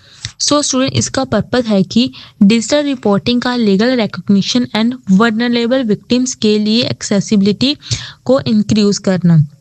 सो स्टूडेंट्स, सारे modes of the information to the police की कैसी इंफॉर्मेशन पुलिस को दी जाती है एंड इसके किन मोड्स के थ्रू। Now let's we see the practical check list for the SHO. SHO के लिए एफआईआर प्रोसेस को एक्यूरेटली फॉलो करना बहुत जरूरी है, चाहे इन्फॉर्मेंट ने information oral, written and electronic mode में ही क्यों ना दी हो। ये चेकलिस्ट इंश्योर करती है कि इन्फॉर्मेंट के राइट्स प्रोटेक्ट हो, एविडेंस प्रिजर्व हो एंड इन्वेस्टिगेशन प्रॉपरली इनिशिएट हो। सबसे पहले एसएचओ को कंफर्म करना चाहिए कि जो ऑफेंस रिपोर्ट हुआ है वो कॉग्निजेबल है या नहीं। कॉग्निजेबल ऑफेंस में पुलिस बिना मैजिस्ट्रेट की परमिशन के एफआईआर रजिस्टर कर सकती है एंड इमीडिएटली इन्वेस्टिगेशन भी स्टार्ट करती है। इसलिए ऑफेंस की कॉग्निजेबिलिटी वेरीफाई करना पहला फर्स्ट एंड बेसिक स्टेप होता है, जो कि इन्वेस्टिगेशन के लीगल फाउंडेशन को इंश्योर करता है। उसके बाद एसएचओ को रिसिप्ट का एग्जैक्ट डेट टाइम रिकॉर्ड करना चाहिए, चाहे information oral, written and electronic mode में ही क्यों ना आई हो। डेट एंड टाइम नोट करना एफआईआर की क्रेडिबिलिटी एंड इन्वेस्टिगेशन के लिए बहुत ही इंपॉर्टेंट है। ये रिकॉर्ड फ्यूचर में डिस्प्यूट के केसेस में रेफरेंस के लिए काम आते हैं एंड चेन ऑफ इवेंट्स को क्लियरली एस्टेब्लिश करते हैं। अब हम देखते हैं कि अगर oral and written and electronic mode में एफआईआर आई हो तो एसएचओ क्या करता है। उसको हम फास्टली मैं आपको एक्सप्लेन करती हूँ, वैसे तो हमने इसको ऑलरेडी एक्सप्लेनेशन कर ली है, तो लेट्स वी डिस्कस इट। अगर इन्फॉर्मेंट ओरल इन्फॉर्मेशन देता है तो एसएचओ को इमीडिएटली उसे रिटन फॉर्म में उसको फाइल करना चाहिए। रिकॉर्ड करने के बाद एसएचओ इन्फॉर्मेंट के सामने रीड बैक करे, सो दैट कि कंफर्म कर सके कि कंटेंट करेक्ट है। इन्फॉर्मेंट से सिग्नेचर एंड थंब इम्प्रेशन लेना भी मैंडेटरी है, सो दैट कि एफआईआर ऑफिशियली ऑथेंटिकेटेड हो जाए। ये प्रोसेस इंश्योर करता है कि इन्फॉर्मेंट की एग्जैक्ट वर्ड्स प्रिजर्व हो एंड फ्यूचर में ऑथेंटिसिटी डिस्प्यूट ना हो। In the mode of written FIR, अगर इन्फॉर्मेंट रिटन कंप्लेंट सबमिट करता है तो एसएचओ को उससे एक्सेप्ट करना चाहिए। कंप्लेंट स्टैम्प करके एफआईआर रजिस्टर में एंटर करना चाहिए and as a receiving officer sign करना चाहिए। उसके बाद फ्री कॉपी इन्फॉर्मेंट को इशू करना भी मैंडेटरी है। रिटन एफआईआर में इन्फॉर्मेंट के सिग्नेचर ऑलरेडी प्रेजेंट होते हैं, लेकिन एफआईआर रजिस्टर में रिकॉर्ड एंड रिसीविंग ऑफिसर का ऑथेंटिकेशन लीगल कंप्लायंस के लिए जरूरी है। Next is electronic FIR. आज के डिजिटल इरा में informant WhatsApp, email, mobile app and other electronic means से एफआईआर फाइल कर सकता है। एसएचओ को ओरिजिनल डिजिटल फाइल प्रिजर्व करनी चाहिए एंड कंटेंट को एफआईआर रजिस्टर में 3 डेज के अंडर रिकॉर्ड करना चाहिए। इन्फॉर्मेंट से सिग्नेचर एक्नॉलेजमेंट लेना भी मैंडेटरी है एंड साथ ही में metadata, time stamps and attachment जैसे फोटोज, वीडियोस, मैसेज को फ्रेंसिकली प्रिजर्व करना चाहिए, सो दैट कि फ्यूचर में ऑथेंटिसिटी चैलेंज ना हो। Now let's we see the attachment and the informant acknowledgement. Students, FIR में अगर अटैचमेंट है जैसे कि photo, video, message and documents, तो उन्हें नोट करना एंड ओरिजिनल प्रिजर्व करना बहुत जरूरी है। इन्फॉर्मेंट को receipt, acknowledgement and FIR number के साथ ब्रीफ गाइडेंस देनी चाहिए, जिसमें next step, investigation updates and contact details include हो। ये प्रोसेस ट्रांसपेरेंसी एंड ट्रस्ट को इंश्योर करते हैं।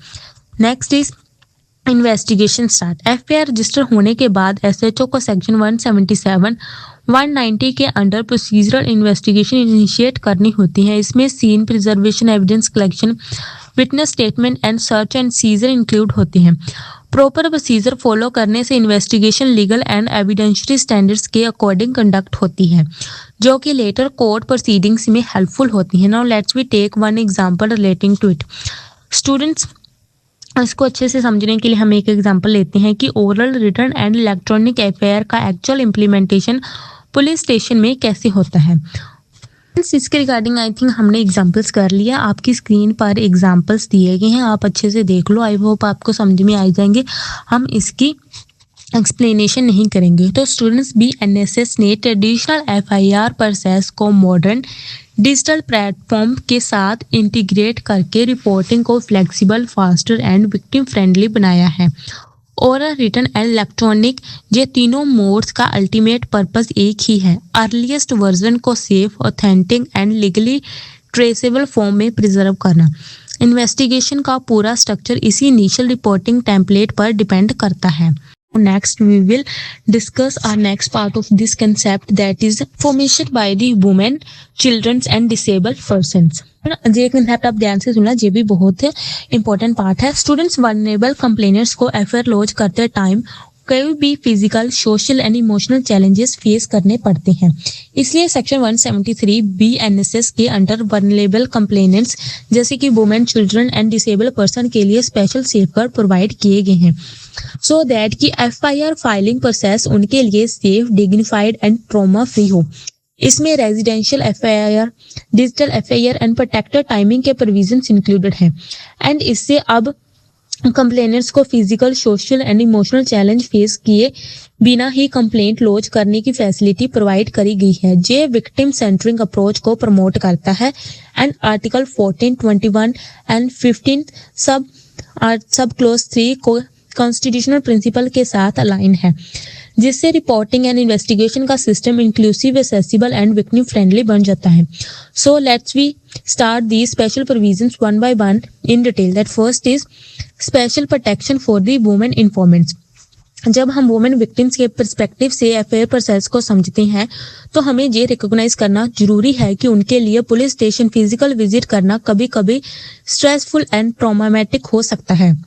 इसलिए बीएनएसएस ने वुमेन इन्फॉर्मेंट्स के लिए प्रोविजंस रखे हैं, जिस स्पेशल प्रोविजंस बनाए गए हैं जिससे उनका एफआईआर लॉन्च करना safe, convenient and emotionally secure हो। ये सेफगार्ड इंश्योर करते हैं कि विक्टिम का ट्रॉमा मिनिमाइज हो एंड एफआईआर फाइलिंग प्रोसेस में fear free and confidential feel करें, मीन्स वुमेन ऐसा फील करें।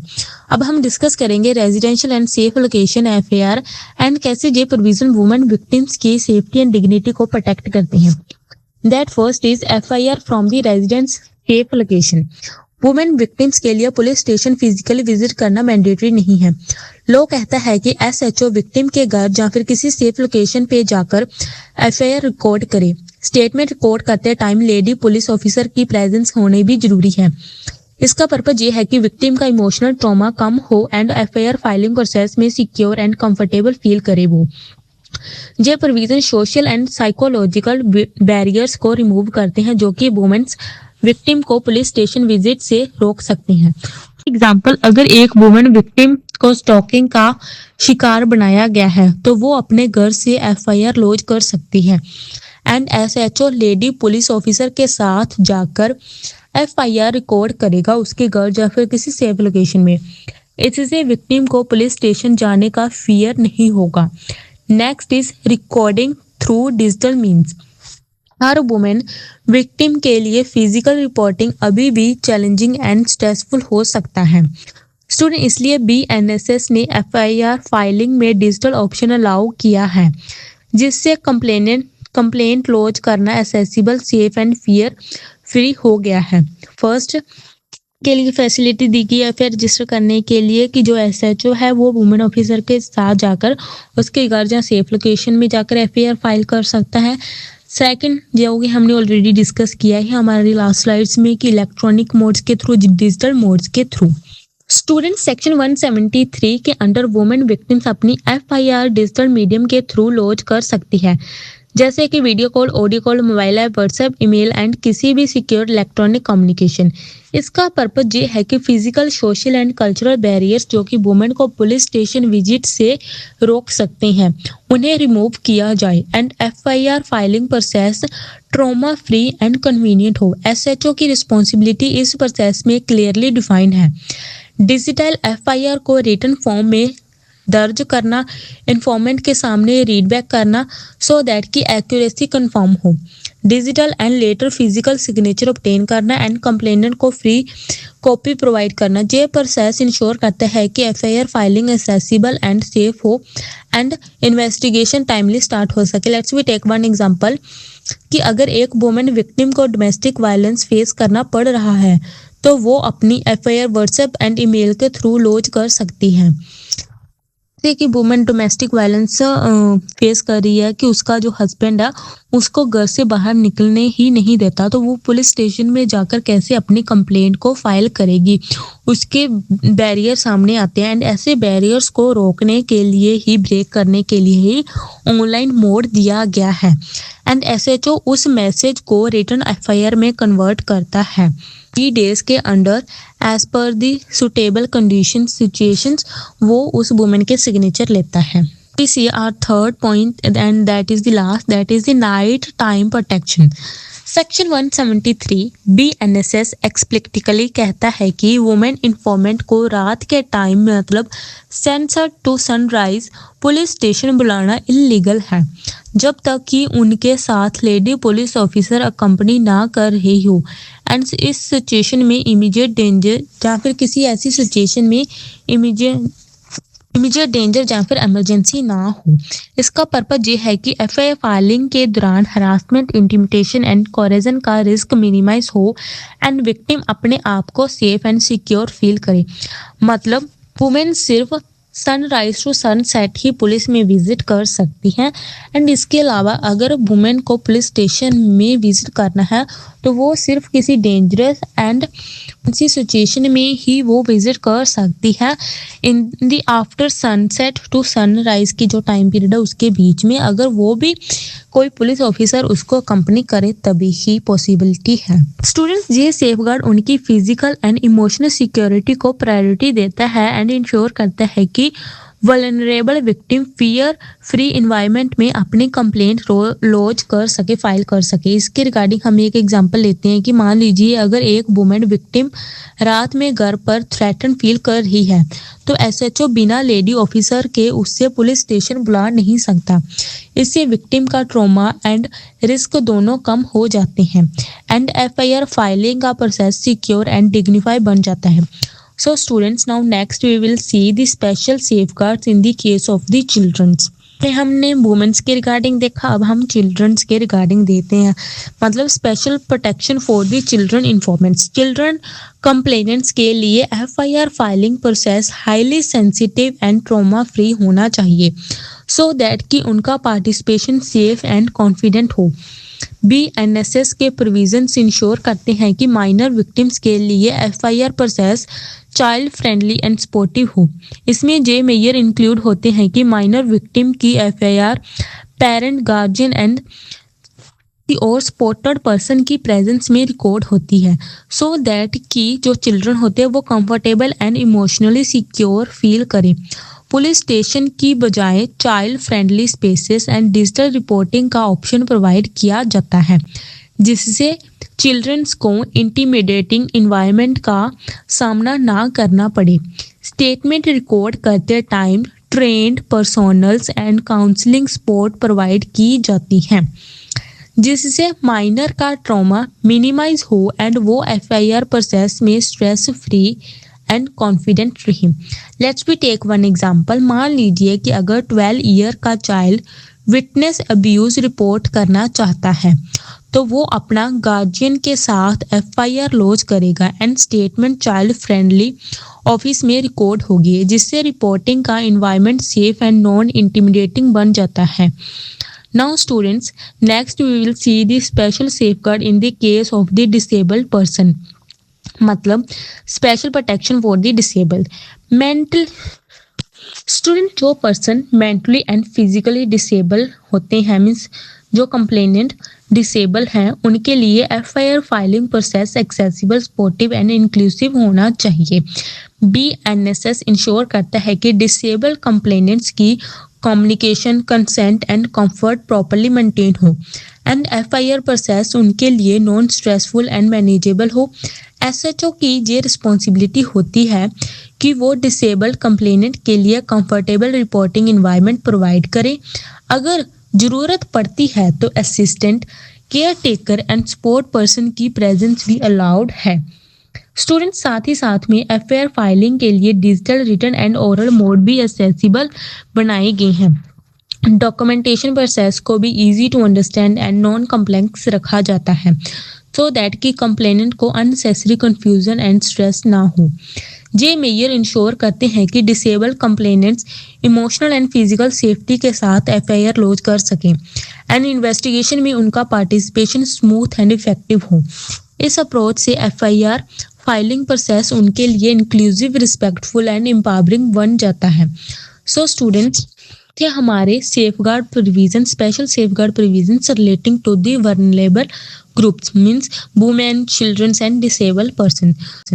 स्टूडेंट्स एफआईआर फाइल होने के बाद मींस इन 3 पर्सन्स के related investigation and evidence collection process को भी victim friendly and legally robust बनाने के लिए बीएनएसएस में और प्रोविजंस डिफाइन किए गए हैं जो इस मैटर से कनेक्टेड हैं। Let's we see that special provisions. Section 180 that is deals with the forensic evidence. Section 180 के under forensic evidence collection scientific, sensitive and victim friendly manner में किया जाता है। फीमेल विक्टिम के केसेस में स्पेशली सेक्सुअल ऑफेंसेस में female forensic expert को prefer किया जाता है सो दैट कि विक्टिम को कंफर्ट, डिग्निटी एंड प्राइवेसी मिल सके। एविडेंस कलेक्शन के दौरान contamination, delay and miss handling strictly avoid की जाती है। Next is section 187 and 188 that is deals with the medical examination. Students SHO की ड्यूटी होती है कि वो सेक्सुअल ऑफेंसेस विक्टिम्स का इमीडिएट मेडिकल एग्जामिनेशन अरेंज करे। लॉ प्रेफर करता है कि एग्जामिनेशन फीमेल डॉक्टर के थ्रू हो जिससे विक्टिम को एम्बैरेसमेंट एंड ट्रॉमा ना हो। डॉक्टर को injuries, fitness, sexual assault marks proper document करने होते हैं एंड मेडिकल सैंपल्स की चेन ऑफ कस्टडी सिक्योर भी रखनी होती है सो दैट की एविडेंस कोर्ट में एडमिसिबल रहे। नाउ स्टूडेंट इसके रिगार्डिंग हम एक बहुत ही important and famous judicial precedent लेते हैं that is the Nipun Saxena versus union of India 2019 case.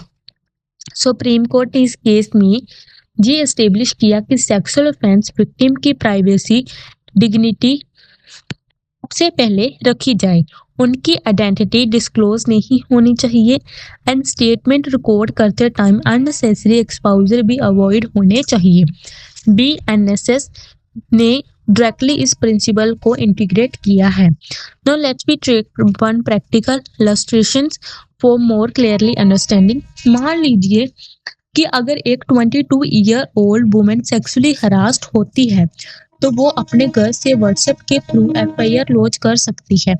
SHO lady police officer को भेजता है जो कि वीडियो कॉल के थ्रू स्टेटमेंट रिपोर्ट करती है उस विक्टिम की एंड एफआईआर इमीडिएटली रजिस्टर होती है। Victim medical examination under section 187 and 188 and forensic evidence collection under section 180 के लिए अरेंज होते हैं। अगर इन्वेस्टिगेशन स्टार्ट होती है लेकिन विक्टिम की आइडेंटिटी स्ट्रिक्टली कॉन्फिडेंशियल रखी जाती है। इस तरह बीएनएसएस के under women, children and disable person के लिए एफआईआर फाइलिंग एंड इन्वेस्टिगेशन को victim centric, safe, accessible and trauma free बनाया गया है जो कि मॉडर्न क्रिमिनल जस्टिस सिस्टम को इंक्लूसिव एंड प्रोटेक्टिव वे में एस्टेब्लिश करता है। सो स्टूडेंट आई होप आपको समझ में आ गया होगा बट आपकी स्क्रीन पर इस कंसेप्ट के रिगार्डिंग एक फ्लो चार्ट दिया गया है। दैट कंसेप्ट जो कि हमने ऊपर डिस्कस किया that is FIR by the women, children and disable. आप अच्छे से इसको देख लो सो दैट कि आपके सारे डाउट क्लियर हो जाएंगे। Now, next we will discuss the concept under section 173. Student, अगर आपके पास एग्जाम में टाइम कम है एंड अगर आपको ये सारा कंसेप्ट एक ही क्वेश्चन के अंदर करना है तो आप इसको फ्लो चार्ट के थ्रू भी रिप्रेजेंट कर सकते हो। आपको सारी एक्सप्लेनेशन करने की जरूरत नहीं है, कई बार टाइम भी नहीं होता एंड कई बार इतनी इनफ शीट्स भी नहीं होती, तो आप इसलिए मैंने आपको हर कंसेप्ट के बाद फ्लो चार्ट दिया है। आप वो फ्लो चार्ट भी बना सकते हो हर कंसेप्ट के अंदर विद शॉर्ट एक्सप्लेनेशन। छोटी सी एक्सप्लेनेशन करनी तो मैंडेटरी ही है। Next is FIR registration is mandatory. That is deals with the case law, that is the Lalita Kumari doctrine codified. Students BNSS की FIR registration के concept को एक objective, rule bound, legally enforceable obligation बना दिया है, जो कि directly Supreme Court के landmark judgement Lalita Kumari versus state of UP से डिराइव होती है। इस जजमेंट ने क्रिमिनल जस्टिस सिस्टम के अंदर एक फंडामेंटल प्रिंसिपल एस्टेब्लिश किया था। मतलब अगर किसी इंफॉर्मेशन से कॉग्निजेबल ऑफेंस डिस्क्लोज होता है तो FIR रजिस्टर करना पुलिस की मैंडेटरी ड्यूटी है। ये प्रिंसिपल BNSS में कोडिफाई कर दिया गया है सो दैट कि पुलिस की discretion, subjectivity, personal suspicion and external pressure FIR filing को डिले एंड ब्लॉक ना कर सके। कॉग्निजेबल ऑफेंस जैसे कि murder, rape, kidnapping, theft, bank fraud, cyber fraud etcetera ऐसे ऑफेंसेस होते हैं जहां पुलिस बिना मैजिस्ट्रेट की परमिशन के इन्वेस्टिगेट कर सकती है। तो स्टूडेंट्स, इस कंसेप्ट का मेन पॉइंट ये है कि BNSS के अंडर FIR रजिस्ट्रेशन को right of the complainant plus duty of the police दोनों के रूप में स्ट्रेंथन किया गया है। इसी वजह से BNSS में FIR रजिस्ट्रेशन अब कोई फेवर नहीं है, बल्कि प्योर पूरे सिस्टम की purely non negotiable statutory requirement है। जे हमने देख लिया overview of the FIR registration is mandatory. Now let's we see the statutory principles related to it. अब हम देखते हैं कि इसके रिगार्डिंग स्टैट्यूटरी प्रिंसिपल्स में क्या कहा गया है, क्या प्रिंसिपल्स हैं। स्टैट्यूटरी प्रिंसिपल BNSS का सेंट्रल रूल ये कहता है कि when information discloses the commission of a cognizable offences registration of the FIR is mandatory. मतलब BNSS का क्लियर प्रिंसिपल ये है कि जैसे ही इंफॉर्मेशन से लगता है कि कोई कॉग्निजेबल ऑफेंस हो सकता है तो पुलिस को इमीडिएटली FIR रजिस्टर करनी ही होगी बिना वेरीफाई, जज या फिर क्रेडिबिलिटी चेक किए। ये रूल इसलिए बनाया गया है सो दैट कि पुलिस अपनी डिस्क्रिशन का मिसयूज ना करे, रिफ्यूजल्स एंड डिले खत्म हो एंड इन्वेस्टिगेशन का proper legal process immediately start हो सके। स्टूडेंट्स, BNSS ने इस ड्यूटी को इसलिए स्ट्रॉन्गेस्ट फॉर्म में कोडिफाई किया है क्योंकि हिस्टोरिकली पास्ट में FIR रजिस्ट्रेशन में पुलिस डिस्क्रिशन मिसयूज होता था, कंप्लेनेंट को रिफ्यूज किया जाता था, डिले होता था, इन्फ्लुएंस ऑपरेट होता था। बट अब BNSS के बाद ये सब लीगली अनएक्सेप्टेबल है। Now next we will see the grounds on which police cannot refuse the registration. BNSS police को क्लियरली रिस्ट्रिक्ट करता है कि वो किसी भी सब्जेक्टिव ग्राउंड पर FIR रजिस्टर करने से मना नहीं कर सकती। Let's we will clarify this concept in more detail. First ground is jurisdiction dispute, जो कि हिस्टोरिकली FIR डिले का कॉमन एक्सक्यूज था। पुलिस कहती थी कि ये हमारी jurisdiction नहीं है, इसलिए हम FIR नहीं लिखेंगे। BNSS ने इस प्रैक्टिस को इलीगल डिक्लेयर कर दिया है। अब रूल ये है कि अगर ऑफेंस कॉग्निजेबल है तो जिस भी पुलिस स्टेशन को इंफॉर्मेशन मिली उसे FIR रजिस्टर करनी ही होगी, चाहे वो ऑफेंस उस पुलिस स्टेशन की यूरिसडिक्शन में कमिट ना ही क्यों ना हुआ हो। तो बाद में वो पुलिस स्टेशन जिसने FIR रजिस्टर करी है वो केस को ट्रांसफर कर सकती है under the suitable jurisdiction police station. Next is second ground is complainant की क्रेडिबिलिटी। पुलिस ये नहीं कह सकती कि कंप्लेनेंट ट्रस्टवर्थी नहीं लग रहा क्योंकि FIR वेरीफाई करने के लिए नहीं होती, इन्वेस्टिगेशन वेरीफाई करती है। थर्ड इज पुलिस का पर्सनल बिलीफ ऑफ फॉल्सिटी, मतलब अगर पुलिस को लगता है कि केस फॉल्स हो सकता है तब भी एफआईआर डिनाई नहीं की जा सकती। लॉ कहता है कि सस्पिशन एंड अजम्पशन इन्वेस्टिगेशन का पार्ट है, एफआईआर रजिस्ट्रेशन का नहीं। Fourth is pressure from influential person. BNSS के बाद पुलिस किसी पॉलिटिकल फिगर, लोकल अथॉरिटी या फिर पावरफुल अक्यूज्ड के इन्फ्लुएंस में आकर एफआईआर डिनाई नहीं कर सकती। ऐसा करने पर डिपार्टमेंटल एक्शन पॉसिबल है। Fifth is lack of resources, मतलब manpower shortage, vehicle shortage, staff shortage, ये सब एक्सक्यूज एक्सेप्टेबल नहीं है। And sixth ground is informant का past criminal record. Complainant criminal हो या फिर रिपीटली वो कंप्लेनेंट हो, उसका पास्ट एफआईआर रिफ्यूजल का बेसिस नहीं बन सकता। So students, the offense is cognizable, FIR must be registered। किसी भी सब्जेक्टिव फैक्टर को लॉ ने अनएक्सेप्टेबल डिक्लेयर कर दिया है। Now next we will see some exemptions. BNSS का फ्रेमवर्क वन साइडेड, मतलब एक तरफ एफआईआर रजिस्ट्रेशन को स्ट्रिक्ट एंड मैंडेटरी बनाता है एंड दूसरी तरफ on the other side system को ओवर क्रिमिनलाइजेशन से बचाने के लिए एक क्लैरिफाई डिफाइंड एक्सेप्शंस भी प्रोवाइड करता है। ये एग्जाम्पशंस नॉन कॉग्निजेबल ऑफेंसेस के केसेस में अप्लाई होती है, जहां लॉ पुलिस को एफआईआर रजिस्टर करने की परमिशन नहीं देता, क्योंकि नॉन कॉग्निजेबल ऑफेंसेस अपने नेचर में लेस सीरियस होते हैं, जैसे कि simple hurt without grievous injury, defamation, minor verbal dispute या फिर पैटी प्रॉपर्टी मैटर्स। इन ऑफेंसेस में पुलिस के पास इन्वेस्टिगेशन का सुमोटो पावर नहीं होता, मैजिस्ट्रेट का जुडिशियल सुपरविजन रिक्वायर्ड होता है। इसीलिए बीएनएसएस के सेक्शन 174 एक प्रोसीजरल पाथवे प्रिस्क्राइब करता है। अगर किसी पर्सन ने पुलिस स्टेशन में आकर नॉन कॉग्निजेबल ऑफेंस रिपोर्ट किया है तो एसएचओ का ड्यूटी है कि वो कंप्लेनेंट को मैजिस्ट्रेट के पास रेफर करे। जाने की पुलिस इनडायरेक्टली कह रही है कि इस मैटर में हम आपकी एफआईआर डायरेक्टली नहीं लिख सकते, क्योंकि लॉ अलाउ नहीं करता इस बात को। आप मैजिस्ट्रेट के पास जाइए और मैजिस्ट्रेट अगर डायरेक्शन देगा तब हम इन्वेस्टिगेशन स्टार्ट करेंगे। नॉन कॉग्निजेबल ऑफेंस के केस में एफआईआर रजिस्ट्रेशन नहीं होती, बट उस केस में एनसीआर बनती है। So students, here the role of the magistrate becomes central। Magistrate complaint को एग्जामिन करता है एंड अगर कंप्लेंट प्राइमा फेसी जेन्युइन लगे तो वो पुलिस को सेक्शन 175 बीएनएसएस के थ्रू इन्वेस्टिगेशन का डायरेक्शन देता है।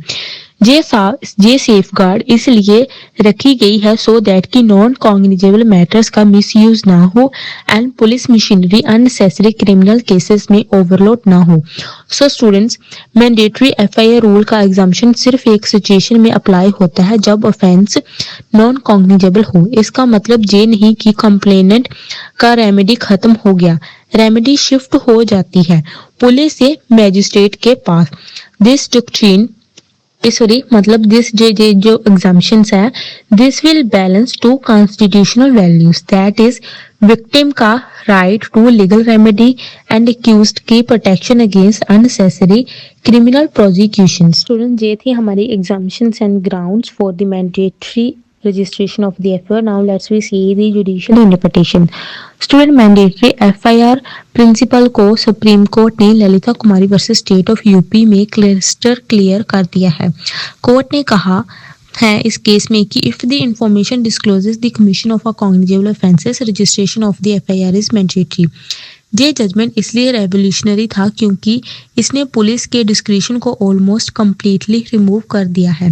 सुप्रीम कोर्ट ने एम्फेसाइज किया कि FIR डिनायल एक violation of rule of law है। कोर्ट ने ये भी क्लियर किया कि पुलिस ऑफिसर जो FIR रजिस्टर करने से मना करता है उस पर departmental proceedings, contempt and even criminal action भी लिया जा सकता है। सुप्रीम कोर्ट ने इम्पोर्टेंट गाइडलाइंस फ्रेमवर्क करी है, जैसे कि पुलिस का काम ट्रूथ एवेल्युएट करना नहीं बल्कि ट्रूथ इन्वेस्टिगेट करना है। कंप्लेंट सस्पिशन बेस्ड हो या वीक हो, FIR फिर भी रजिस्टर होगी। थर्ड, पुलिस क्रेडिबिलिटी टेस्ट नहीं लगा सकती।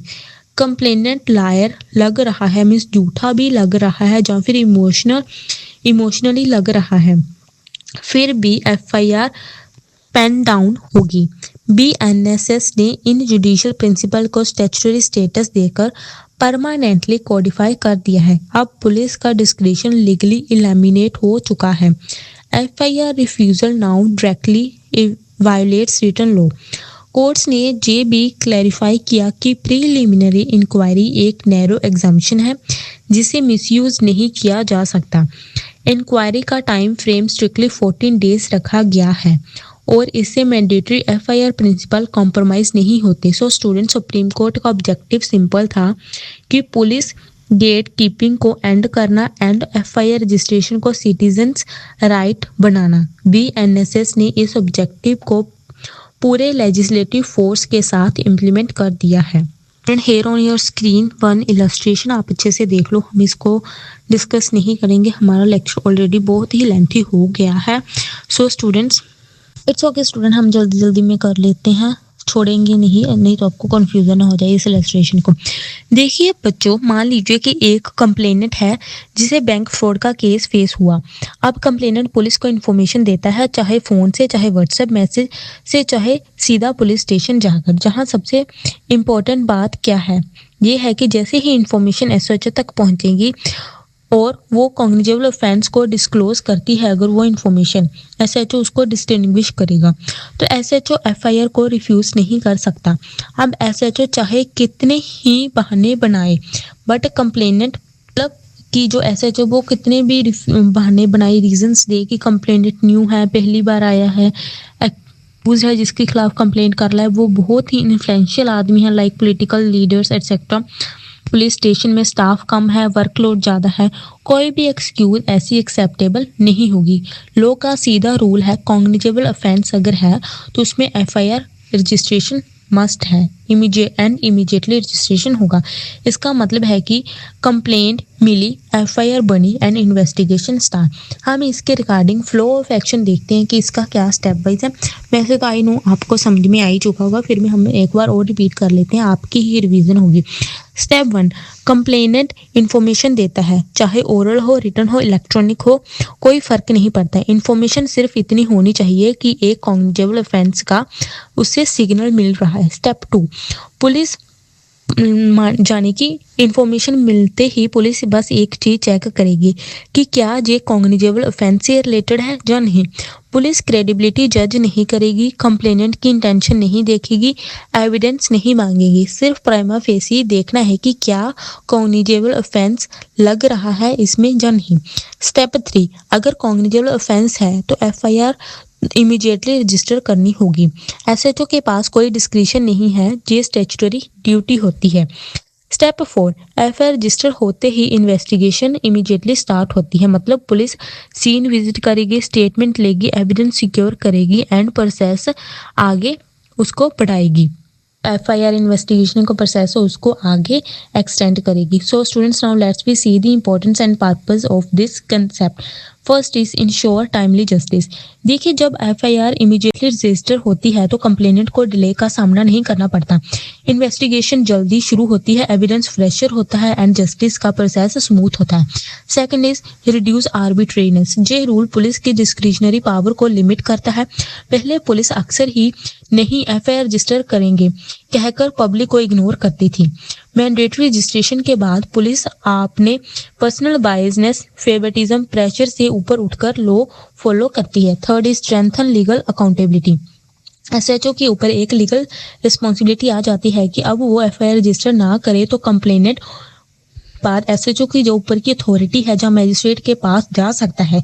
ये अकाउंटेबिलिटी लॉ एंड ऑर्डर को स्ट्रॉन्ग बनाती है। Fourth is victim protection. Vulnerable complainant जैसे कि women, minor, senior citizen, financially weak persons, इन सबको मोस्ट बेनिफिट्स मिलते हैं, जैसे कि उनकी सिक्योरिटी प्रिजर्व रहती है। क्योंकि लॉ कहता है कि जब तक एफआईआर रजिस्टर नहीं होगी विक्टिम को प्रोटेक्शन नहीं मिलेगी, इसलिए मैंडेटरी एफआईआर रूल उनके राइट को सिक्योर करते हैं। सो स्टूडेंट आई होप आपको ये कंसेप्ट अच्छे से समझ में आ गया होगा। बट आपकी स्क्रीन पर अब एक फ्लो चार्ट है relating to the FIR registration is mandatory under the Lalita Kumari doctrine codified and इसके exemptions, doctrines, grounds on which police cannot refuse the registrations, judicial interpretations purpose importance आप अच्छे से देख लो सो दैट कि आपके सारे डाउट क्लियर हो जाएंगे. Student, now we will discuss the concept under section 173, that is the 170 also related to the section 176, that is the preliminary inquiry. तो स्टूडेंट ये सेक्शन आप जो 176 है इस कंसेप्ट प्रीलिमिनरी इंक्वायरी हमने ऑलरेडी डिस्कस कर भी लिया है. आप इसको यहीं अच्छे से समझ लो सो दैट कि हम जब कैटेगरी 2 में ये कंसेप्ट डिस्कस करेंगे प्रीलिमिनरी इंक्वायरी का तब आपको वहाँ पर करने की ज़रूरत ना पड़े. प्रीलिमिनरी इंक्वायरी का कंसेप्ट एक तरह का बैलेंसिंग मैकेनिज्म है. देखिए BNSS ने ललिता कुमारी डॉक्ट्रिन को अडॉप्ट किया है जिसमें रूल क्लियर है कि अगर कॉग्निजेबल ऑफेंस डिस्क्लोज होता है तो FIR मैंडेटरी है. लेकिन सेक्शन 176 BNSS एक एक्सेप्शन या बफर स्टेप प्रोवाइड करता है. ये स्टेप उन केसेस के लिए बनाया गया है जहां इमीडिएटली FIR रजिस्टर करने से किसी इनोसेंट को नुकसान हो सकता है जहां एलिगेशन सेंसिटिव नेचर के होते हैं. इसका पर्पस क्या है देखते हैं हम कि FIR सिस्टम का मिसयूज को रोकना, इनोसेंट लोगों को फॉल्स कंप्लेंट से बचाना और एक शॉर्ट क्विक फैक्ट चेक करना फुल इन्वेस्टिगेशन शुरू करने से पहले. मेन फ्रेंड्स मैंने जैसे कि आपको पहले भी बताया प्रीलिमिनरी इंक्वायरी का मेन पर्पस यही है कि जो इन्फॉर्मेशन पुलिस को दी गई है फर्स्ट इन्फॉर्मेशन कि क्या वो जेन्युइन है या नहीं उसकी क्रेडिबिलिटी को चेक करने जेन्युइनिटी को चेक करने के बाद ही इन्वेस्टिगेशन स्टार्ट की जाती है. स्टूडेंट्स प्रीलिमिनरी इंक्वायरी एक छोटी सी वेरिफिकेशन होती है जैसे कि इससे पुलिस एक बार देख लेती है कि क्या कंप्लेंट में कुछ सब्सटेंस है या नहीं. Let's we see the scope of the preliminary inquiry. Class अब हम देखते हैं कि प्रीलिमिनरी इंक्वायरी का स्कोप क्या है यानी कि पुलिस को कब अलाउड है इंक्वायरी करना. देखिए सेक्शन 176 BNSS बिल्कुल क्लियर कहता है कि प्रीलिमिनरी इंक्वायरी हर केस में नहीं होती.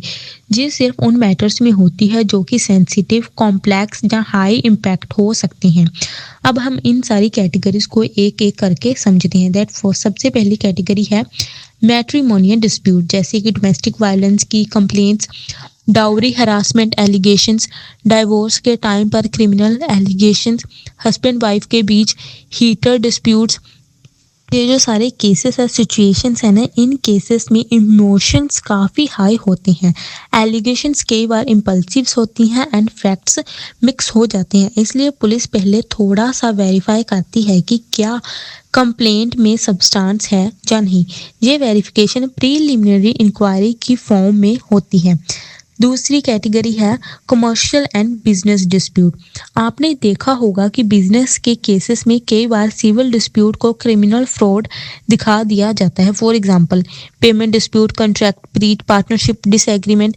कभी कभी ये जेन्युइन फ्रॉड भी हो सकता है लेकिन कई बार सिर्फ बिजनेस मिसअंडरस्टैंडिंग होती है. इसलिए पुलिस एक छोटी सी इंक्वायरी करती है क्या ये चीज देखने के लिए कि क्या ये रियल फ्रॉड है जहाँ सिर्फ कमर्शियल कॉन्ट्रैक्ट का इशू. तीसरी कैटेगरी है मेडिकल नेग्लिजेंस. अगर डॉक्टर पर एलिगेशन है कि उनकी नेग्लिजेंस से पेशेंट को नुकसान हुआ तो पुलिस को इमीडिएटली FIR रजिस्टर कर देना अनफेयर होगा क्योंकि डॉक्टर की रेपुटेशन स्टेक पर होती है. मेडिकल केसेस टेक्निकल होते हैं स्टूडेंट जैसे कि आपको पता ही है एंड हर एक एडवर्स रिजल्ट जो होता है वो नेग्लिजेंस नहीं होता है कि अगर किसी पेशेंट को नुकसान होता है तो वो हर बार नेग्लिजेंस क्या ही फॉर्म नहीं होती. इसलिए पुलिस पहले medical record, treatment detail and circumstances verify करती है. अगर नेग्लिजेंस का प्राइमा फेसी बेसिस मिलता है तभी ही FIR रजिस्टर होगी. अगर नहीं मिलता तो FIR नहीं होगी उस केस में. Fourth category is corruption allegations. Public servants के अगेंस्ट कंप्लेंट्स काफ़ी आती रहती हैं लेकिन हर एलिगेशन जेन्युइन नहीं होती. इसलिए पुलिस या एंटी करप्शन विंग पहले ऑथेंटिसिटी वेरीफाई करती है क्या जो कंप्लेंट करेगी है वो जेन्युइन है या नहीं, तो प्रीलिमिनरी डॉक्यूमेंट है एंड सपोर्टिंग मटेरियल है या नहीं, प्राइमा फेसी करप्शन दिख रहा है या नहीं. ये स्टेप इसलिए जरूरी है दैट कि किसी भी public official and public servant का करियर को एक बेसलेस एलिगेशन डिस्ट्रॉय कर सकता है. जब किसी भी ऑफिशियल पब्लिक सर्वेंट है उसका करियर खत्म ना हो, उसको कोई भी एक झूठी एलिगेशन की वजह से नुकसान ना हो. So student now our fifth category is कि कोई भी सेंसिटिव एंड कॉम्प्लेक्स मैटर. ऐसे मैटर्स जहां इमीडिएट एफआईआर किसी पर्सन की reputation, career, social standing, life and liberty पर सेवियर इम्पैक्ट डाल सकती है। For example, sexual harassment allegations in the workplace, cyber bullying cases with the unclear origin, professional misconduct allegation etcetera, जहां पुलिस को थोड़ा सा क्लैरिटी चाहिए होती है बिफोर रजिस्टरिंग द एफआईआर। तो इस कंसेप्ट के रिगार्डिंग हम कुछ इंपॉर्टेंट पॉइंट्स देखते हैं। ये बात ध्यान से इन आप लोग नोट कर लेना, क्योंकि ये अक्सर ही एग्जाम में पूछा जाता है कि प्रीलिमिनरी इंक्वायरी का मैक्सिमम टाइम कितना होता है। तो उसका आंसर है दैट इज द 14 डेज। इससे ज्यादा डिले अलाउड नहीं है। अगर इंक्वायरी में फैक्ट सपोर्ट करते हैं तो एफआईआर इमीडिएटली रजिस्टर होगी। मैंडेटरी एफआईआर प्रिंसिपल अप्लाई हो जाता है। अगर फैक्ट्स सपोर्ट नहीं करते तो एफआईआर रजिस्टर नहीं होगी। इससे इनोसेंट पर्सन को अननेसेसरी हरासमेंट से प्रोटेक्शन मिलती है। तो क्लास सेक्शन 176 BNSS का स्कोप लिमिटेड है but extremely important.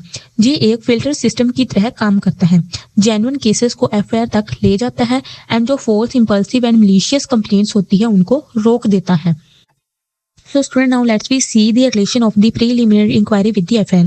Student always remember this thing कि preliminary inquiry FIR को replace नहीं करती। ये सिर्फ एक short pre-check step है। अगर इंक्वायरी से कंप्लेंट जेन्युइन लगती है तो उस केस में FIR registration is mandatory by the police. इस प्रोविजन का पर्पज ये है कि एक डेलिकेट बैलेंस को मेंटेन करना एंड विक्टिम के राइट एफआईआर रजिस्टर करने का एंड इनोसेंट लोगों को फॉल्स कंप्लेंट से प्रोटेक्शन। ये दोनों का बैलेंस क्रिमिनल जस्टिस सिस्टम को फेयर बनाता है। सो student, now here on your screen one illustration. अच्छे से मैंने इस पूरे कंसेप्ट को इस इलस्ट्रेशन के थ्रू समझाया है स्टेप बाय स्टेप की कैसे प्रीलिमिनरी इंक्वायरी कंडक्ट होती है। वैसे तो हमने ऑलरेडी आपको आई होप कंसेप्ट समझ में आ गया होगा कि कैसे प्रीलिमिनरी इंक्वायरी कंडक्ट करने के बाद पुलिस ये वेरीफाई करती है कि क्या कंप्लेंट में जो इन्फॉर्मेशन दी गई वो जेन्युइन है या नहीं है, क्या एफआईआर होनी चाहिए इस केस में या नहीं। इसका पूरा स्टेप मैंने आपको प्रोवाइड करा है, आप अच्छे से देख लो। अगर हम इसकी एक्सप्लेनेशन करेंगे तो हमारा लेक्चर ऑलरेडी बहुत लेंथी हो गया, आपको कन्फ्यूजन हो जाएंगी। ये कंसेप्ट ईजी, आई होप आपको समझ में आई गया होगा। अगर किसी को नहीं समझ आया तो वो मुझे कमेंट कर देना या मुझे डीएम कर देना इंस्टा पर। तो बच्चों, इस इलस्ट्रेशन से आप समझ गए ही होंगे कि प्रीलिमिनरी इंक्वायरी एक सेफ्टी वॉल्व है। जेन्युइन नेग्लिजेंस होगी तो एफआईआर इमीडिएटली बनेगी एंड अगर कंप्लेंट बस इमोशनल हो या फिर बेसलेस हो तो लो इनोसेंट डॉक्टर को प्रोटेक्ट करती है, वहां पर एफआईआर नहीं होगी। Now let's we see the purpose and the importance concept relating to the preliminary inquiry. That first is prevent malicious complaint.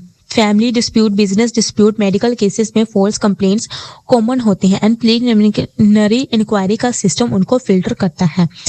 Second is reduces the legal burden. अगर हर sensitive case में immediately FIR हो जाए तो police and courts पर enormous burden आ जाता है। ये step जो प्रीलिमिनरी इंक्वायरी का है ये अनवांटेड लिटिगेशंस को अवॉइड करता है। Third purpose is integrity of the FIR system maintain होती है। एफआईआर एक स्ट्रॉन्ग लीगल डॉक्यूमेंट है, इसका मिसयूज को रोकना भी जरूरी है। इसलिए प्रीलिमिनरी इंक्वायरी इंश्योर करी गई है कि एफआईआर सिर्फ जेन्युइन केसेस में ही बने। Next purpose is time bound verifications.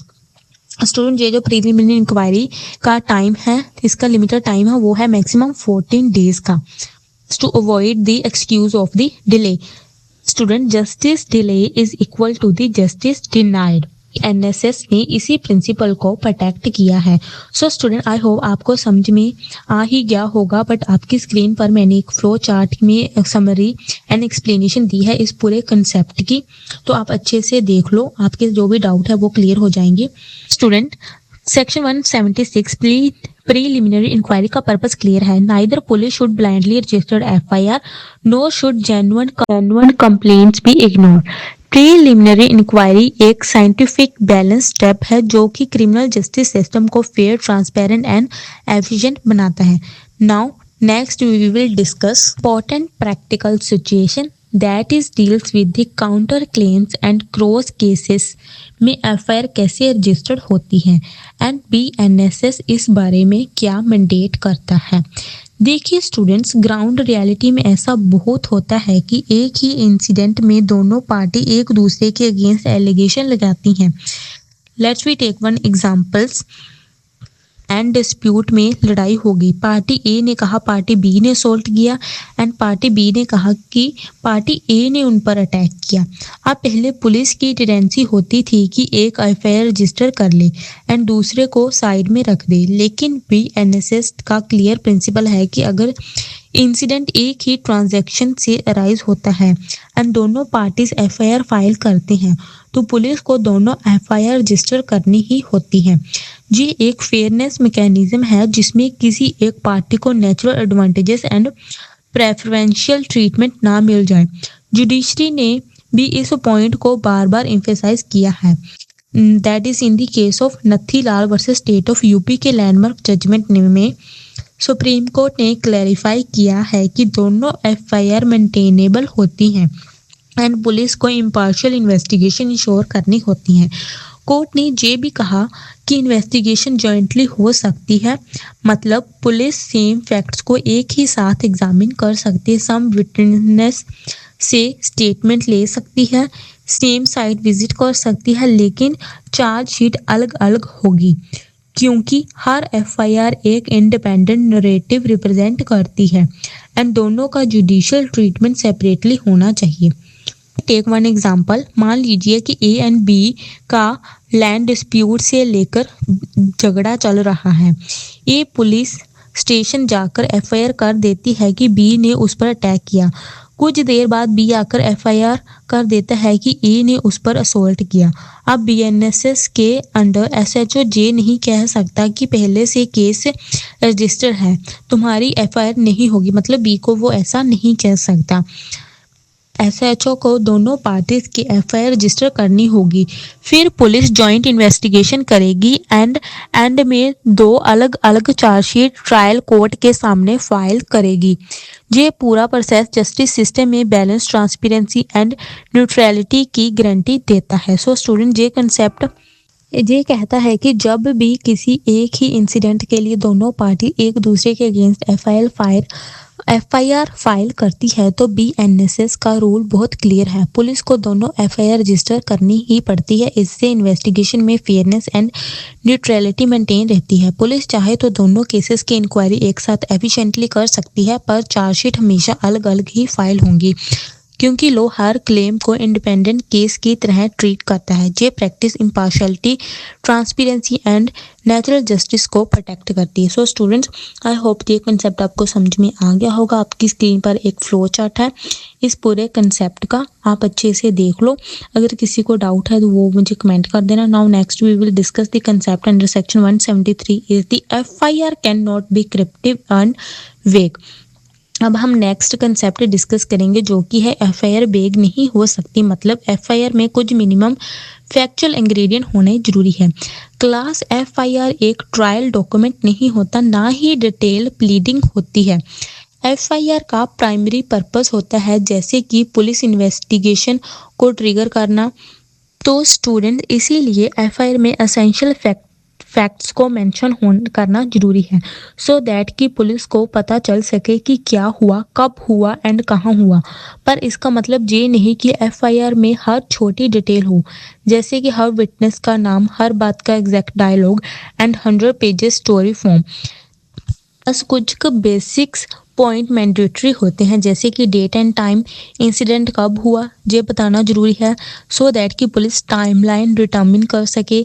Second is place of occurrence, जिस जगह पर ऑफेंस हुआ उसका क्लियर इंडिकेशन होना चाहिए, वरना यूरिसडिक्शन ही डाउटफुल हो जाएंगी।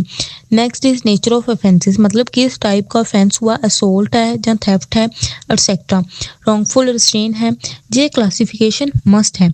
Next is identity of the accused, अगर कंप्लेनेंट को पता है कि जो अक्यूज है उसका नाम एंड डिस्क्रिप्शन क्या है तो वो देना जरूरी है। एंड अगर अननोन है तो अननोन पर्सन्स लिखकर डिस्क्रिप्शन देनी चाहिए। Next is brief description of the event, incident का short but clear narration, police को इसका ब्लूप्रिंट मिल जाता है इन्वेस्टिगेशन स्टार्ट करने के लिए। So student, now let's we take one illustration कि ए किसी को रिपोर्ट करता है कि उस पर रात 8 बजे गली नंबर 12 में नेबर रमेश ने अटैक किया। एफआईआर में डेट, टाइम, जगह, ऑफेंस, असोल्ट एंड अक्यूज्ड का नाम लिखा जाता है। ये एफआईआर सफिशिएंट है इन्वेस्टिगेशन स्टार्ट करने के लिए। पुलिस को बेसिक फ्रेमवर्क मिल जाता है इसके थ्रू। लेकिन अगर एफआईआर में सिर्फ इतना लिख दिया हो कि मुझे मार दिया गया है, एक्शन ले लो, तो ये वेग एफआईआर होगी जिसमें कोई डाटा है, ना ही जगह, ना एक्यूज्ड का हिंट। ऐसी एफआईआर से इन्वेस्टिगेशन इम्पॉसिबल हो जाती है। इसीलिए लोग कहते हैं कि एफआईआर क्रिप्टिव नहीं होनी चाहिए, पर डिटेल्ड चार्जशीट जैसी भी नहीं होनी चाहिए। ये बैलेंस समझना ही रियल लॉयरिंग है, एंड कोर्ट इसी बैलेंस्ड अप्रोच को अपलोड करती है। एंड आई होप आपको ये कंसेप्ट भी छोट ही था या समझ में आ गया होगा। इसके रिगार्डिंग आपकी स्क्रीन पर एक फ्लो चार्ट आप अच्छे से देख लो for the doubt clearance. Now next is the FIR is not a substantive evidence. Class, अब हम एक बहुत ही क्रूशियल एविडेंशियरी प्रिंसिपल को देखते हैं। आपने एक स्टेटमेंट अक्सर ही सुनी होगी कि एफआईआर अपने आप में सब्सटेंसिव एविडेंस नहीं होती। इस लाइन का मतलब है क्या है, चलिए हम इसे ध्यान से समझते हैं। देखिए, एफआईआर सिर्फ वो पहला स्टेटमेंट होती है जो किसी पर्सन ने पुलिस को दी होती है जब किसी कॉग्निजेबल ऑफेंस के बारे में इंफॉर्मेशन मिलती है। अब क्योंकि एफआईआर ना तो ओथ पर होती है, ना ही उस पर्सन को कोर्ट में क्रॉस एग्जामिन किया जा सकता है जब एफआईआर बन रही होती है, इसलिए कोर्ट एफआईआर को फैक्ट प्रूफिंग डॉक्यूमेंट नहीं मानता। मतलब एफआईआर के अंदर जो लिखा है वो एज इट इज कोर्ट में प्रूफ नहीं कर सकते। जहां सुप्रीम कोर्ट का सेटल्ड व्यू है कि एफआईआर एक स्टार्टिंग पॉइंट है, नॉट द फाइनल ट्रूथ। ये सिर्फ एक वर्जन है, एक इनिशियल नरेटिव है जो किसी इंसिडेंट के इमीडिएटली बाद दिया गया हो। अब सवाल आता है कि अगर एफआईआर सब्सटेंटिव एविडेंस नहीं है तो फिर कोर्ट में इसका क्या यूज होता है? तो उसका जवाब है कि इंडियन एविडेंस एक्ट देता है इसका जवाब।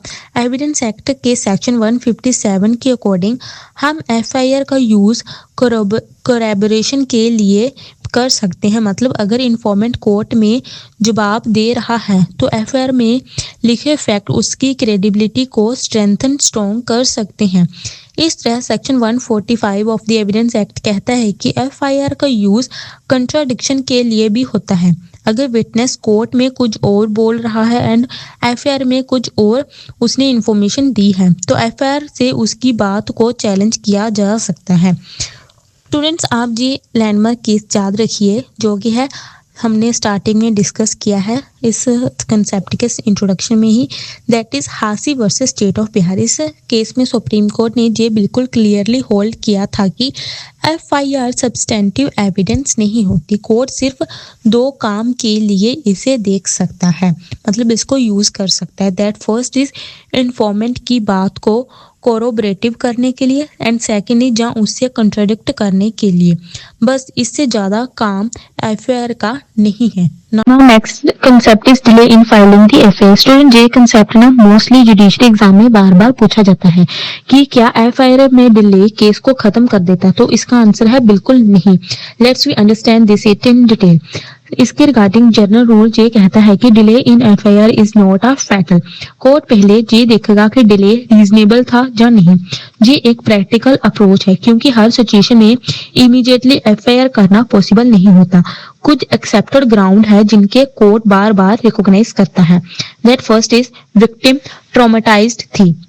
खासकर कि सेक्सुअल ऑफेंसेस में ट्रॉमे में विक्टिम इमीडिएटली पुलिस को जाकर इंफॉर्मेशन नहीं दे सकती, ये नेचुरली है। Second is transport and location issue, मतलब रिमोट एरियाज, विलेजेस एंड रात के टाइम एफआईआर डिले हो सकती है। थर्ड इज फियर ऑफ रिटेलिएशंस, कई बार एक्यूज्ड इन्फ्लुएंशियल होता है एंड विक्टिम डर के मारे डिले करता है। Next is medical emergency, injury cases में पहली प्रायोरिटी ट्रीटमेंट होती है, एफआईआर बाद में होती है। नेक्स्ट इज सोशल प्रेशर, जैसे कि rape, domestic violence, honour based issue में फैमिलीज पे स्टिग्मा होता है। आप एक इंपॉर्टेंट जजमेंट हमेशा याद रखिए स्टूडेंट, जो कि state of Himachal Pradesh versus Gyanchand. इस केस में सुप्रीम कोर्ट ने कहा कि अगर डिले का रीजनेबल एक्सप्लेनेशन है तो एफआईआर में डिले से केस पर कोई एडवर्स इफेक्ट नहीं पड़ता। कोर्ट ने ये भी हाईलाइट किया कि सोशल रियलिटीज एंड विक्टिम की मेंटल स्टेट को इग्नोर नहीं किया जा सकता, इसलिए डिले को मैकेनिकल वे से फैटल नहीं माना जाता।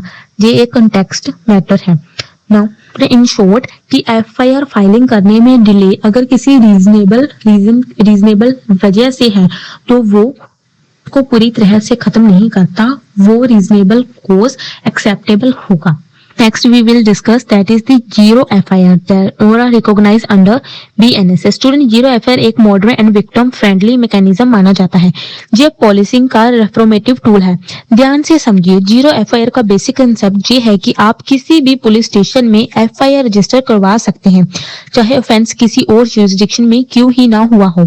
पुलिस स्टेशन को जीरो नंबर देकर रजिस्टर करेगा FIR को, इसीलिए इसका नाम जीरो FIR है। इसका मेन पर्पस है कि डिले को रोकना एंड पर्टिकुलरली उन ऑफेंसेस में जहां हर मिनट इंपॉर्टेंट होता है, जैसे कि rape and sexual assault, kidnapping, road accident, caste based violence, women and child safety issues. Cases में आप किसी भी पुलिस स्टेशन में जाकर, चाहे वो आपकी जुरिस्डिक्शन में आती हो या नहीं आती हो, ऑफेंस के मेटल में आप वहां पर जाकर FIR रजिस्टर करवा सकते हो। वो FIR जीरो नंबर के पॉइंट पर रजिस्टर होती है, इसलिए इसको जीरो FIR कहा जाता है। FIR रजिस्टर करवाने का प्रोसीजर बहुत ही सिंपल है। विक्टिम या फिर कंप्लेनेंट नियरेस्ट पुलिस स्टेशन में जाता है, पुलिस इमीडिएटली FIR रजिस्टर करती है, जुरिस्डिक्शन चेक नहीं करती वो, एंड FIR को जीरो के साथ मार्क किया जाता है। FIR अप्रोप्रिएट जुरिस्डिक्शन वाले पुलिस स्टेशन को बाद में ट्रांसफर कर दी जाती है एंड इन्वेस्टिगेशन बिना डिले के स्टार्ट हो जाती है। इसका सबसे बड़ा एडवांटेजेस यही है कि पुलिस FIR लेने से मना नहीं कर सकती, यूरिस्डिक्शन का बहाना कंप्लेनेंट के अगेंस्ट नहीं जाता। Let's we take one illustration. मान लीजिए कि एक रेप का विक्टिम है, वो रात को भी नियर बाय पुलिस स्टेशन में जा सकती है एंड वहां अपनी कंप्लेंट बताती है एंड SHO को इमीडिएटली जीरो FIR रजिस्टर करनी होती है। बाद में जुरिस्डिक्शन वाले पुलिस स्टेशन को वो ट्रांसफर होती है, पर विक्टिम को इमीडिएटली लीगल प्रोटेक्शन मिल जाती है। सो स्टूडेंट, आई होप आपको जीरो FIR का कंसेप्ट समझ में आ गया होगा। आपकी स्क्रीन पर मैंने एक फ्लो चार्ट भी दे दिया है फॉर दी बेटर अंडरस्टैंडिंग, आप अच्छे से देख लो। Now next we will discuss the concept that is the FIR refusal. Police station FIR को रिफ्यूज करता है रजिस्टर करने के लिए, तो उसके रिगार्डिंग क्या रेमेडी प्रोवाइड करी गई है अंडर द BNSS। अगर FIR लेने से पुलिस रिफ्यूज करते तो कंप्लेनेंट क्या करेगा, इसके रिगार्डिंग ना BNSS का लॉ बहुत ही स्ट्रिक्ट है। BNSS के अंडर SHO पेन होती है ना FIR को रजिस्टर करने के लिए, वो ऑप्शन नहीं रही। अब FIR लिखना उसकी स्टैट्यूटरी रिस्पॉन्सिबिलिटी है। सबसे पहले याद रखिए कि BNSS कहता है कि अगर ऑफेंस कॉग्निजेबल है तो SHO FIR रजिस्टर करने से मना नहीं कर सकता, चाहे ही वो जुरिस्डिक्शन का एक्सक्यूज, टाइम शॉर्टेज, विटनेस को लेकर आने का प्रेशर, जहाँ सिंपली इंसिडेंट हुआ ही नहीं, ये सब कहकर रिफ्यूज नहीं कर सकता। ये सब इनलीगल ग्राउंड्स है। लॉ का मैंडेट क्लियर है कि कॉग्निजेबल ऑफेंस अगर हुआ है तो उसके लिए FIR रजिस्ट्रेशन मैंडेटरी है। पर अगर SHO फिर भी FIR रजिस्टर करने से मना कर देता है तो उस केस में कंप्लेनेंट क्या करेगा, उसके पास क्या रेमेडीज है। केसेस में कंप्लेंट हेल्पलेस ना रह सके, इसलिए BNSS ने इसके अंडर कुछ रेमेडीज प्रोवाइड करी है, जैसे कि जो इन्फॉर्मेंट है वो सीधा सुप्रिटेंडेंट ऑफ पुलिस SP के पास जा सकता है। SP को अप्रोच करने के मीडियम भी फ्लेक्सिबल है, जैसे कि written complaint, email and online complaint, post के थ्रू कंप्लेंट। SP के पास कंप्लेंट आते ही लॉ उन्हें दो ऑप्शन देता है। दैट फर्स्ट ऑप्शन इज कि SP इन्वेस्टिगेशन ऑर्डर करे। SP अब SHO या फिर किसी सीनियर ऑफिसर को डायरेक्ट कर सकते हैं कि FIR इमीडिएटली रजिस्टर की जाए एंड इन्वेस्टिगेशन स्टार्ट हो। और सेकंड ऑप्शन है कि SP खुद FIR रजिस्टर करे। अगर सिचुएशन सेंसिटिव है जहां SHO नेग्लिजेंट मिले तो SP जो सुपरिटेंडेंट ऑफ पुलिस है SP, वो खुद FIR रजिस्टर कर सकता है एंड केस को अप्रोप्रिएट पुलिस स्टेशन को इन्वेस्टिगेशन के लिए ट्रांसफर कर सकता है। स्टूडेंट, ये पूरा मैकेनिज्म एक ही चीज इंश्योर करता है कि कोई भी कॉग्निजेबल क्राइम अनरिपोर्टेड या फिर अनरजिस्टर्ड ना रहे, और इसी वजह से BNSS विक्टिम फ्रेंडली फ्रेमवर्क को फॉलो करता है। नेक्स्ट कंसेप्ट इज स्टूडेंट्स, अब हम एक बहुत ही सेंसिटिव पर एक्सट्रीमली इंपॉर्टेंट टॉपिक डिस्कस करते हैं, that is women victims and sexual offences victim के लिए BNSS में दिए गए मैंडेटरी सेफगार्ड्स। स्टूडेंट्स, ये safeguard dignity, privacy and emotional safety को प्रोटेक्ट करते हैं। BNSS स्पेशल प्रोटेक्शन देता है offence related to the offences जैसे कि rape, sexual harassment, stalking, disrobing, sexual assault and child sexual offences ये विक्टिम्स को। आइए हम इन सेफगार्ड्स को स्टेप बाय स्टेप समझते हैं। फर्स्ट इज कि कौन स्टेटमेंट रिकॉर्ड करेगा। इसके रिगार्डिंग रूल क्लियर है कि स्टेटमेंट हमेशा वुमेन पुलिस ऑफिसर ही रिकॉर्ड करेंगी। मेल ऑफिसर इन्वॉल्व तभी होगा जब कोई अल्टरनेटिव ही ना हो एंड उसका रिटन एक्सप्लेनेशन भी रिकॉर्ड में होना चाहिए। इसका पर्पस है कि विक्टिम को safe, comfortable and non intimidating environment देना। सेकंड इज कि कहाँ स्टेटमेंट रिकॉर्ड होगी। दैट इज कि स्टेटमेंट पुलिस स्टेशन में लेना कंपलसरी नहीं है। ये किसी भी प्रेफरेबल लोकेशन जैसे कि विक्टिम का रेजिडेंस, जहाँ कोई जगह जहाँ विक्टिम कंफर्टेबल फील करे। ये victim centric approach emotional stress को कम करती है। Third is audio video recording mandatory. Student BNSS कहता है कि entire interaction audio video record होनी चाहिए।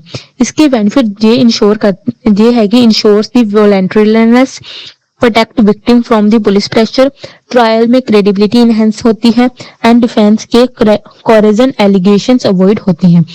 नेक्स्ट स्टेप इज कि मेडिकल एग्जामिनेशन, कि अगर किसी केस में मेडिकल एग्जामिनेशन है तो उसमें क्या रूल्स एप्लीकेबल होंगे। That is cover under section 187। Students, किसी केस में नीड है कि कोई मेडिकल एग्जामिनेशन होना चाहिए तो वो इमीडिएटली करवाना पड़ेगा।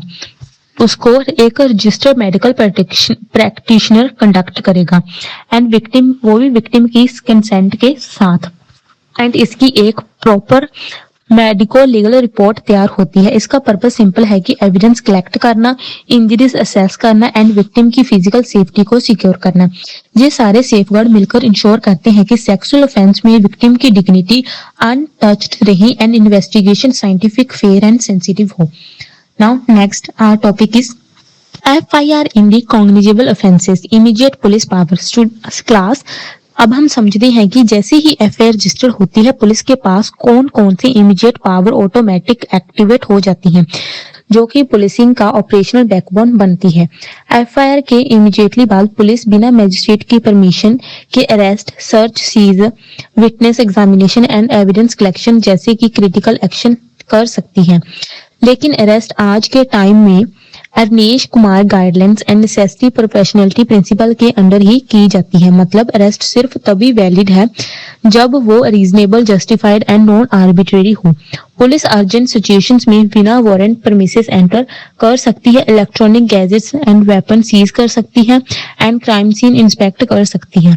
इन्वेस्टिगेशन के लिए वो eyewitness, neighbours, CCTV operators, doctor, digital record holders जैसे किसी भी रेलेवेंट पर्सन को एग्जामिन कर सकती है और forensic sample, CCTV footage, mobile data, call detail records, medical legal reports and statement जैसे कि वाइड रेंज की एविडेंस कलेक्ट करती है, जो कि प्रोसिक्यूशन की बैकबोन बन जाती है। साथ ही में पुलिस की स्टैट्यूटरी ड्यूटी होती है कि वो मजिस्ट्रेट को FIR copy, case diary entries and final report provide करे, क्योंकि मैजिस्ट्रेट पूरा इन्वेस्टिगेशन प्रोसेस का कॉन्स्टिट्यूशनल वॉचडॉग होता है। स्टूडेंट, ये था हमारा आज का concept FIR under the section 173 information in the cognizable cases। तो स्टूडेंट, मैंने ये कंसेप्ट आपको बहुत ही डिटेल में, लेंथी वे में आई नो समझाया है आपकी ही अच्छी अंडरस्टैंडिंग के लिए, बट मैंने जितना सिंपल इसको बनाने की कोशिश करी, हर एक पॉइंट को कवर करने की कोशिश करी मैंने करे विद दिस सिंपल नोट्स। अगर किसी को डाउट है एंड इसका अगर शॉर्ट वर्जन नोट्स चाहिए तो मुझे आप कमेंट बॉक्स में बता देना, जहाँ DM कर देना इंस्टा पर, मैं आपको बनाकर दे दूंगी, फ्री ऑफ कॉस्ट दूंगी। It's okay. इस लेक्चर का नो जो बहुत ही लेंथी है। एंड अब हम डिस्कस करते हैं next importance of the FIR की। FIR की क्या इंपॉर्टेंस है। मैंने इस इंपॉर्टेंस को 5 मेजर पॉइंट्स में डिवाइड करा है। हम उसको डिस्कस नहीं करेंगे क्योंकि ऑलरेडी हमारा लेक्चर बहुत लेंथी हो गया है। आई नो आपको जो FIR का कंसेप्ट समझ में आ ही गया होगा। इसका मैं जस्ट छोटा सा ओवरव्यू बताती हूँ। क्लास एंड में एक बात हमेशा याद रखिए कि FIR सिर्फ एक कागज नहीं होती, ये पूरा क्रिमिनल जस्टिस सिस्टम का फाउंडेशन स्टोन होता है। अगर FIR strong, clear and lawful recorded है तो पूरा केस सही डायरेक्शन में चलता है। अगर FIR में डिफेक्ट है, डिले है, मैनिपुलेशन है तो पूरी प्रोसिक्यूशन स्ट्रक्चर हिल सकती है।